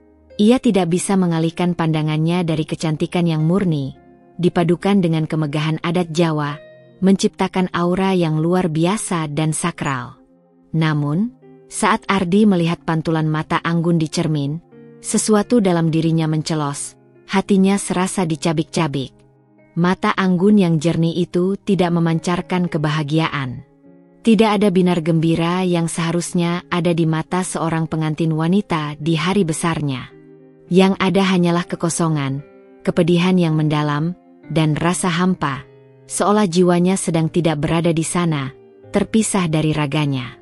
Senyum tipis yang ia paksakan pun terasa hambar, hanya sebuah formalitas belaka. Wajahnya yang cantik, kini terlihat seperti topeng, menyembunyikan badai emosi yang berkecamuk di dalamnya, luka yang Ardi sendiri torehkan. Ardi mendekat dengan langkah ragu, berdiri di belakang Anggun. Ia ingin menyentuhnya, ingin meraih tangannya, ingin meminta maaf atas segala perkataannya semalam. Namun, kata-kata tercekat di tenggorokannya. Ia melihat dirinya di pantulan cermin, seorang pria metropolitan yang kaku dan tercermin jelas kekalahannya, berdiri di samping seorang wanita desa yang memesona namun hatinya hancur. Kontras yang menyakitkan. Sebuah ironi yang begitu tragis. Nggun. Ardi berbisik, suaranya parau, hampir tak terdengar. Anggun tidak menoleh. Ia hanya menatap pantulannya sendiri, dan pandangan Ardi yang tercetak di sana, dingin. Mas Ardi sudah siap? Tanyanya dengan suara datar, tanpa emosi, seolah ia hanya boneka yang sedang menjalankan sebuah peran, sebuah kewajiban yang harus dituntaskan. Hati Ardi mencelos, hancur berkeping-keping. Ia merasakan dinginnya respons Anggun, kekosongan di matanya yang tak terjangkau. Ini bukan hari yang seharusnya bahagia. Ini adalah hari di mana dua dunia, yang seharusnya menyatu dalam ikatan suci, justru berdiri di ambang jurang, dipisahkan oleh ego, kesalahpahaman, dan luka yang terlalu dalam. Hari pernikahan mereka dimulai, namun Ardi tahu, ini bukanlah awal yang ia impikan.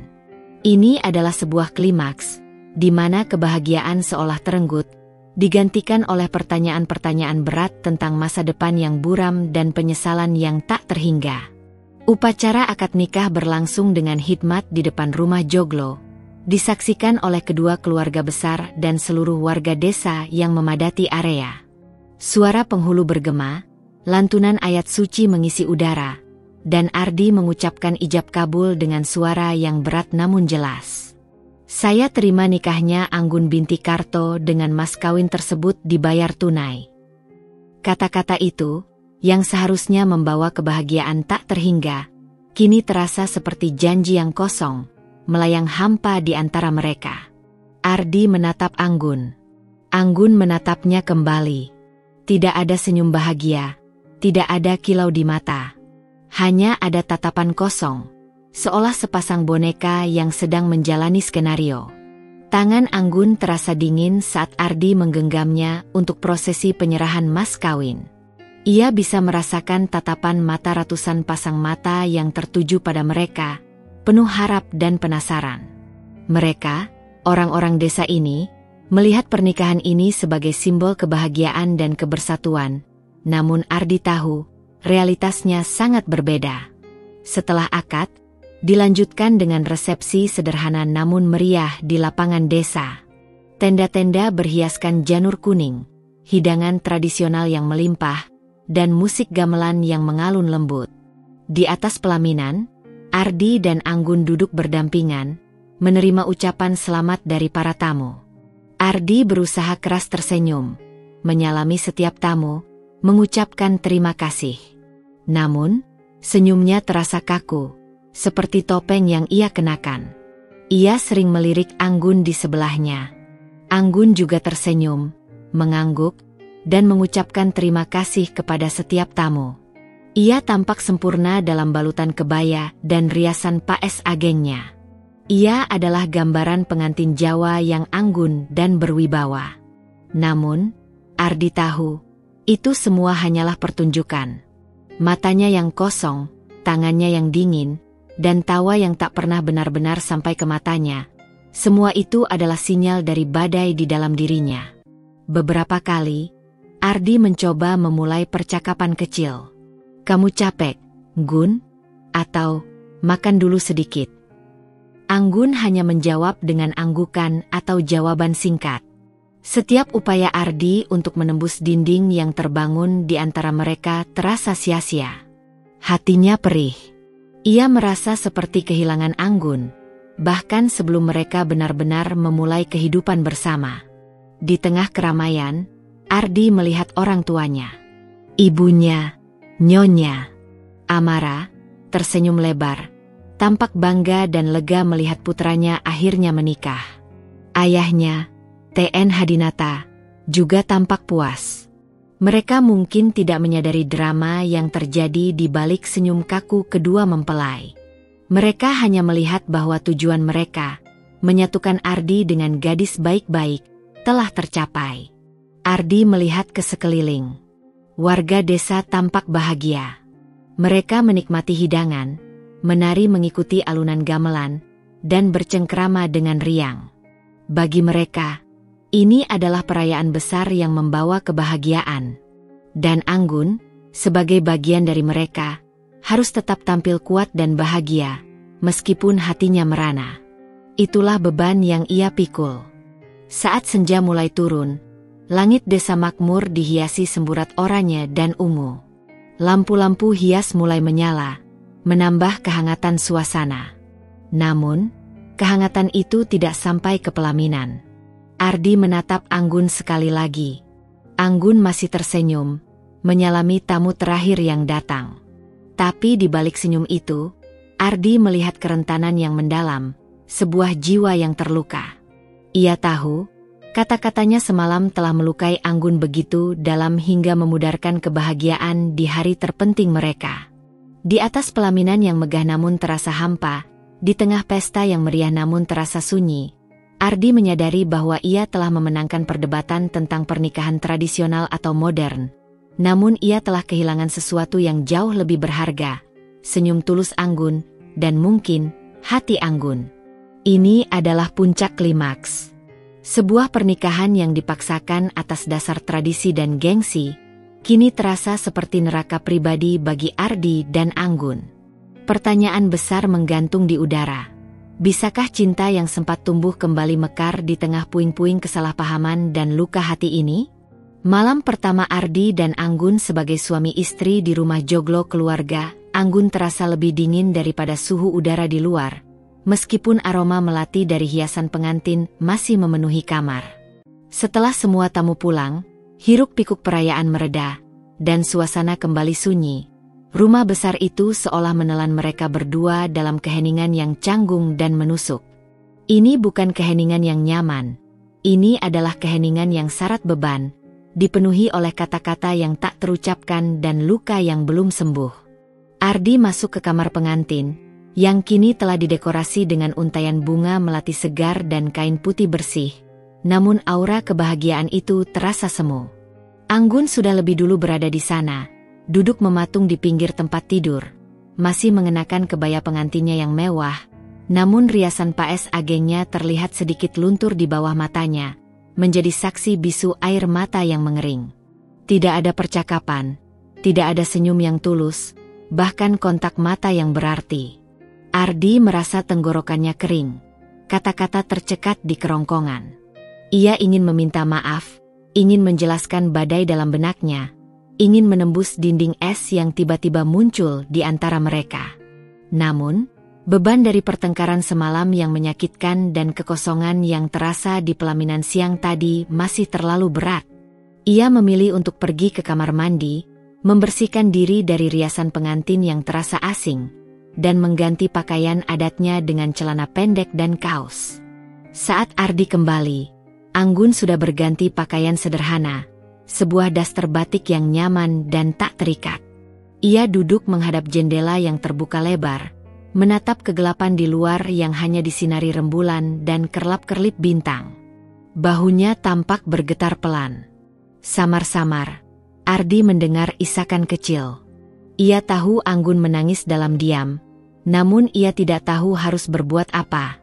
Ada rasa bersalah yang menggerogoti, namun rasa canggung untuk mendekat terasa terlalu besar. Nggun. Ardi memanggilnya pelan, mendekat dengan langkah ragu dan duduk di kursi kayu yang agak jauh darinya, menghormati ruang pribadi Anggun. Anggun tidak menjawab, hanya mengusap pipinya yang basah dengan punggung tangannya. Tubuhnya sedikit beringsut, seolah ingin menjauh. Aku minta maaf. Ardi akhirnya mengucapkan kata itu, dengan suara yang hampir tak terdengar, serak menahan emosi. Ini adalah pengakuan yang sulit bagi Ardi yang selalu memegang teguh egonya. Aku tahu kata-kataku semalam sangat menyakitimu. Aku tidak bermaksud begitu. Aku hanya frustrasi. Aku salah. Anggun akhirnya menoleh, matanya masih merah dan bengkak, namun ada sorot kepedihan yang menusuk hati Ardi. Frustrasi? Lalu apa yang saya rasakan, Mas? Saya berusaha menyeimbangkan semuanya. Saya mencoba menerima dunia Mas Ardi, menerima keinginan Mas Ardi untuk menjadi modern. Tapi Mas Ardi pernah berpikir tidak, betapa sulitnya bagi saya?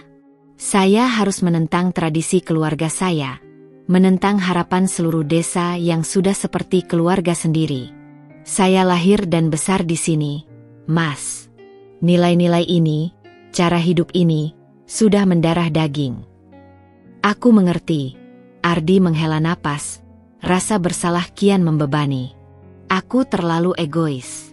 Aku terlalu memikirkan diriku sendiri, gengsiku, apa yang akan dipikirkan orang lain di Jakarta. Aku lupa bahwa ini tentang kita berdua, tentang penyatuan. Aku lupa bahwa pernikahan ini adalah penyatuan dua hati, dua jiwa, dua keluarga, bukan hanya dua nama yang tercatat di buku nikah. Ia berbicara jujur dari lubuk hatinya, mengakui kesalahannya tanpa pembelaan. Wajahnya menunduk, tak berani menatap Anggun sepenuhnya. Anggun menatapnya lekat, ada sedikit kelembutan yang muncul di matanya, secercah cahaya harapan. Saya hanya ingin Mas Ardi menghargai saya. Mas, menghargai siapa saya, dari mana saya berasal. Tidak menganggap tradisi saya kuno atau menghambat. Kami punya nilai-nilai yang kuat di sini, Mas. Nilai-nilai yang membuat kami bertahan, yang membuat kami hidup damai. Itu bukan hal yang bisa saya buang begitu saja. Aku tahu, Nggun. Aku mulai melihatnya. Aku salah menilaimu, salah menilai desa ini, salah menilai semua ini. Ardi mengakui dengan tulus. Ia merasa begitu bodoh telah meremehkan semua kebaikan, kedalaman, dan kebijaksanaan yang ia temukan di tempat ini, pada diri Anggun. Aku tidak ingin kita seperti ini, Gun. Aku ingin kita bisa melewati ini bersama. Aku ingin membangun rumah tangga yang bahagia bersamamu, denganmu. Suaranya bergetar, menunjukkan ketakutan akan kehilangan. Anggun mengalihkan pandangannya kembali ke jendela, menatap rembulan yang seolah mengerti kepedihannya. Tidak mudah, Mas. Luka itu ada. Mungkin butuh waktu. Ardi merasa putus asa. Ia tahu itu. Luka itu nyata, dalam, dan ia sendiri yang menorehkannya. Aku tahu. Tapi aku akan berusaha, Gun. Aku akan berusaha lebih keras untuk memahami, untuk menghargai, untuk belajar. Aku akan berusaha menjadi suami yang pantas untukmu. Tolong beri aku kesempatan. Keheningan kembali menyelimuti kamar. Kali ini, bukan keheningan yang mencekam karena amarah, melainkan keheningan yang penuh dengan refleksi, penyesalan, dan secercah harapan yang samar. Ardi tidak mencoba mendekat lagi secara fisik. Ia membiarkan Anggun dengan kesendiriannya, membiarkan waktu menyembuhkan luka yang ia torehkan. Ia tahu, perjalanan mereka tidak akan mudah. Pernikahan ini bukan akhir dari perjuangan, melainkan awal dari sebuah babak baru yang penuh tantangan, di mana mereka harus belajar berjalan bersama di dua dunia yang berbeda. Malam itu, di bawah langit desa yang sunyi, Ardi dan Anggun, yang baru saja resmi menjadi sepasang suami istri, tidur dalam keheningan yang terasa begitu asing. Namun dalam hati mereka, ada kesadaran baru yang perlahan tumbuh, bahwa untuk membangun jembatan, mereka harus mulai dari diri sendiri. Hari-hari pertama setelah pernikahan terasa canggung, diselimuti oleh keheningan yang tebal dan saling jaga jarak. Kecanggungan yang sama Ardi rasakan saat pertama kali menginjakkan kaki di desa makmur. Namun kali ini, keheningan itu hadir di antara dirinya dan Anggun, orang yang kini telah resmi menjadi istrinya. Ardi berusaha keras untuk tidak mengulangi kesalahan yang sama. Ia tahu, permintaan maaf saja tidak cukup. Kata-kata kasarnya yang terucap di malam sebelum hari H masih membekas. Ia harus membuktikan kesungguhannya dengan tindakan nyata, bukan hanya janji. Dengan tekad bulat, ia memutuskan untuk tinggal lebih lama di desa, menunda kepulangannya ke Jakarta, meskipun ia tahu tumpukan pekerjaan dan rapat penting sudah menantinya. Ia tahu ini adalah investasinya untuk hubungan mereka. Ardi mulai mengamati Anggun lebih dekat, bukan lagi dengan pandangan seorang pengamat yang skeptis dan menghakimi, melainkan dengan mata seorang pelajar yang tulus dan penuh rasa ingin tahu. Ia melihat bagaimana Anggun bangun sebelum subuh untuk sholat, bagaimana ia membantu Bu Lastri menyiapkan sarapan dengan cekatan, dan bagaimana ia dengan sabar mengajari anak-anak desa mengaji di sore hari, suaranya lembut namun penuh wibawa. Anggun bukan hanya seorang petani yang kuat, ia adalah seorang guru yang berdedikasi, seorang penolong yang tak kenal lelah, seorang putri yang berbakti, dan tulang punggung yang tak terlihat dari keluarga ini. Ia melihat bagaimana Anggun melayani ayahnya dengan penuh hormat, mendengarkan setiap nasihat Pak Karto yang bijak dengan saksama. Setiap detail kecil ini mulai membuka mata Ardi, menunjukkan kepadanya kedalaman dan keindahan jiwa Anggun. Tak hanya mengamati, Ardi juga mulai mencoba untuk benar-benar membaur dengan kehidupan desa. Ia tidak lagi menghindari pekerjaan fisik yang dulu ia anggap di bawah standarnya. Dengan canggung, ia mencoba membantu para pria menata kayu bakar, memperbaiki pagar bambu yang rusak, atau bahkan belajar mengupas kelapa dengan golok besar. Tangannya yang mulus dan terawat, yang terbiasa memegang pena mahal dan mouse komputer, seringkali melepuh atau tergores, namun Ardi menahannya. Ia belajar mendengarkan cerita-cerita para petani tentang musim tanam, tentang hama yang menyerang tanaman, dan tentang harapan mereka akan hasil panen yang melimpah. Ia mulai menyadari bahwa di balik kesederhanaan itu, ada kompleksitas, kerja keras, dan kearifan lokal yang luar biasa, sebuah sistem yang berjalan dengan harmonis. Ia bahkan meminta Anggun untuk mengajarinya mengidentifikasi jenis-jenis padi atau cara memeriksa kesuburan tanah dengan tangan kosong. Anggun, yang awalnya terkejut dengan perubahan Ardi yang drastis, perlahan mulai tersenyum tipis, senyum yang mulai mencapai matanya, memancarkan kelegaan dan harapan. Suatu pagi yang cerah, Anggun mengajaknya pergi ke sawah. Kali ini, Ardi tidak hanya mengamati dari pematang. Ia ikut turun ke lumpur yang basah dan dingin, membantu menata bibit padi yang hijau kecil-kecil. Rasanya aneh, dingin, dan kotor.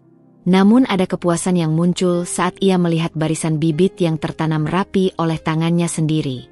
Anggun tersenyum lebar melihat Ardi yang berlumuran lumpur namun terlihat bersemangat. Sebuah pemandangan yang tak pernah ia bayangkan. "Mas Ardi tidak jijik dengan lumpur?" tanya Anggun, geli, melihat Ardi mengusap lumpur dari wajahnya. Ardi tertawa kecil, tawa yang lepas dan tulus. Awalnya ia, "Gun, jijik sekali. Tapi sekarang, rasanya beda. Ada kepuasan tersendiri. Rasanya seperti menanam sesuatu, bukan hanya merancang di atas kertas." Percakapan-percakapan seperti itu mulai sering terjadi, tidak lagi tegang atau penuh pertengkaran. Mereka berbicara tentang hal-hal kecil, tentang rencana kebun belakang rumah, tentang ide Anggun untuk mengembangkan produk olahan dari hasil panen yang bisa meningkatkan nilai jual, seperti keripik singkong dengan aneka rasa atau tepung mocaf. Ardi, dengan latar belakang bisnis, desain, dan pemahaman pasarnya, mulai memberikan masukan yang konstruktif, melihat potensi besar yang tidak pernah Anggun bayangkan sebelumnya. Ia menyadari bahwa ia tidak harus mengorbankan identitasnya, melainkan bisa menggunakannya untuk membantu mengembangkan dunia Anggun, mengintegrasikan pengetahuan modernnya dengan kearifan lokal. Perlahan tapi pasti, dinding di antara mereka mulai runtuh, seperti es yang mencair di bawah matahari. Anggun melihat kesungguhan Ardi untuk berubah, untuk memahami, untuk mencoba hidup di dunianya. Ia melihat Ardi bukan lagi sebagai pria sombong dari kota yang hanya peduli pada citra, melainkan sebagai seorang suami yang berusaha, yang tulus ingin membangun jembatan. Ardi, di sisi lain, mulai melihat Anggun bukan hanya sebagai gadis desa yang lugu dan keras kepala, melainkan sebagai seorang wanita kuat dengan kebijaksanaan dan ketulusan hati yang luar biasa, seorang wanita yang memiliki kedalaman yang ia butuhkan. Malam-malam di kamar pengantin yang dulu sunyi dan penuh jarak, kini mulai diisi dengan obrolan ringan, berbagi cerita tentang hari itu, dan sesekali tawa kecil yang malu-malu. Anggun tidak lagi tidur membelakangi Ardi. Sesekali, Ardi meraih tangannya di bawah selimut, dan Anggun tidak menolak, bahkan kadang membalas genggaman itu dengan erat. Sentuhan-sentuhan kecil itu menjadi pengingat bahwa cinta mereka masih ada, masih bersemi, meskipun sempat tertutup duri kesalahpahaman. Mereka belum sepenuhnya pulih, luka itu masih ada dan perlu waktu untuk sembuh total. Namun, mereka telah menemukan sebuah jalan, sebuah jembatan yang perlahan mereka bangun, batu demi batu, di antara dua dunia mereka. Pernikahan ini bukan lagi tentang gengsi atau tradisi yang dipaksakan, melainkan tentang perjalanan dua insan yang belajar untuk saling memahami, menerima, dan menemukan kebahagiaan dalam perbedaan. Mereka tahu, ini adalah permulaan. Setelah beberapa bulan berlalu, Ardi dan Anggun mulai menemukan ritme kehidupan pernikahan mereka yang unik, sebuah melodi baru yang tercipta dari perpaduan dua nada yang berbeda. Ardi tidak lagi hanya menganggap desa makmur sebagai tempat singgah sementara, sebuah pelarian dari hiruk-pikuk kota. Ia mulai melihatnya sebagai rumah, sebuah fondasi yang memberinya ketenangan, tujuan baru, dan kedamaian batin yang selama ini ia cari tanpa sadar. Meskipun ia masih sesekali harus pulang ke Jakarta untuk urusan pekerjaan dan mengurus firma arsitekturnya yang ambisius, ia selalu kembali ke desa dengan perasaan rindu dan antusiasme yang nyata, seolah ada magnet tak kasat mata yang menariknya kembali. Setiap kali di desa, Ardi tak lagi menjadi pengamat yang kaku atau merasa asing. Ia aktif terlibat dalam kehidupan Anggun dan komunitasnya. Ia membantu di sawah, belajar lebih dalam tentang sistem irigasi tradisional, tentang cara memilih bibit unggul, dan perawatan tanaman dari Pak Karto yang kini melihatnya dengan tatapan bangga dan penuh kasih sayang, layaknya putra sendiri. Ardi sering terlihat menggendong karung gabah yang berat di punggungnya. Tangannya yang dulu mulus kini kapalan dan kasar, sebuah tanda nyata dari adaptasi dan kerja kerasnya. Ia bahkan mulai fasih dalam bahasa Jawa krama inggil yang diajarkan Anggun dengan sabar. Sesekali menyapa warga desa dengan sapaan lokal yang tepat, membuat mereka tertawa senang dan merasa dihargai. Kehadiran Ardi kini terasa hangat dan diterima sepenuhnya. Anggun, di sisi lain, juga mulai membuka diri lebih jauh terhadap dunia Ardi yang modern dan serba cepat. Ia tidak lagi menolak ketika Ardi mengajaknya berbicara tentang rencana bisnis yang inovatif untuk meningkatkan hasil panen desa. Dengan bantuan dan arahan Ardi, mereka mulai mengembangkan program pemasaran online untuk beras organik hasil panen mereka, menjangkau pasar yang lebih luas di kota-kota besar yang haus akan produk alami. Ardi juga membantu Anggun merancang kemasan produk baru yang lebih modern dan menarik secara visual, tanpa menghilangkan sentuhan tradisional dan identitas desanya. Anggun belajar banyak tentang strategi pasar, negosiasi, dan penggunaan teknologi dari Ardi, hal-hal yang dulu terasa asing baginya. Ia sesekali ikut ke Jakarta, mengunjungi kantor Ardi, bertemu dengan teman-teman Ardi, dan bahkan berani tampil di depan kolega Ardi dengan presentasi sederhana namun meyakinkan tentang produk desa mereka. Perlahan, ia mulai merasa nyaman di dunia modern Ardi, tanpa sedikit pun kehilangan jati dirinya sebagai gadis desa yang bersahaja. Salah satu momen paling penting yang menyimbolkan harmoni ini adalah ketika Ardi memutuskan untuk merancang sebuah pusat pelatihan dan pengolahan hasil pertanian terpadu untuk desa mereka. Bangunan itu dirancang dengan arsitektur modern yang fungsional, namun menggunakan material lokal seperti bambu dan kayu, serta mengadopsi konsep tradisional joglo pada beberapa bagiannya. Ini adalah proyek pertama Ardi di desa, sebuah jembatan nyata yang menghubungkan keahlian arsitekturnya dengan kebutuhan Anggun serta masyarakat desa. Anggun menjadi penasihat utamanya, memastikan setiap detail desain itu sesuai dengan kebutuhan petani dan selaras dengan kearifan alam desa. Di dalam rumah tangga mereka, keheningan yang dulu mencekam dan penuh jarak, kini digantikan oleh obrolan hangat, tawa renyah, dan pengertian yang mendalam. Mereka belajar berkompromi secara alami, tidak lagi dengan paksaan. Ardi belajar menghargai setiap inci tradisi dan nilai-nilai lokal, dan Anggun belajar menerima inovasi dan melihat potensi di luar batas desanya. Mereka menemukan kebahagiaan dalam hal-hal sederhana yang dulu Ardi anggap remeh. Sarapan bersama di teras sambil menikmati matahari terbit yang memukau di atas sawah, berjalan kaki sore di pematang sambil berpegangan tangan, atau sekadar membaca buku berdampingan di bawah pohon rindang. Luka-luka masa lalu, yang sempat menganga dalam, tidak sepenuhnya hilang, namun telah berubah menjadi bekas luka yang samar, sebuah pengingat berharga akan pelajaran tentang penerimaan, kesabaran, dan cinta yang tulus. Suatu malam, saat mereka duduk di teras, memandang langit yang bertabur bintang tak terhingga, jauh lebih banyak daripada yang bisa dilihat di Jakarta, Ardi menggenggam tangan Anggun erat. "Terima kasih, Nggun," bisiknya tulus, suaranya dipenuhi rasa syukur. "Terima kasih sudah memberiku kesempatan. Terima kasih sudah mengajariku banyak hal tentang arti hidup yang sebenarnya. Aku tidak pernah tahu, hidup di desa ini bisa sebahagia ini." Anggun tersenyum, menyandarkan kepalanya dengan nyaman di bahu Ardi, merasakan detak jantung suaminya. "Terima kasih juga, Mas Ardi," katanya lembut. "Karena Mas Ardi, desa kami sekarang punya harapan baru. Dan saya belajar bahwa modern itu tidak selalu menghilangkan tradisi. Keduanya bisa berjalan beriringan, bisa saling melengkapi, kalau ada niat dan usaha untuk saling memahami." Ardi memeluknya erat, merasakan kehangatan yang menjalar di hatinya. Mereka telah menemukan harmoni. Bukan harmoni yang sempurna tanpa celah, atau tanpa tantangan di masa depan. Melainkan harmoni yang dibangun dari perbedaan, dari kompromi yang tulus, dari kerja keras, dan dari cinta yang tumbuh semakin kuat di tengah badai.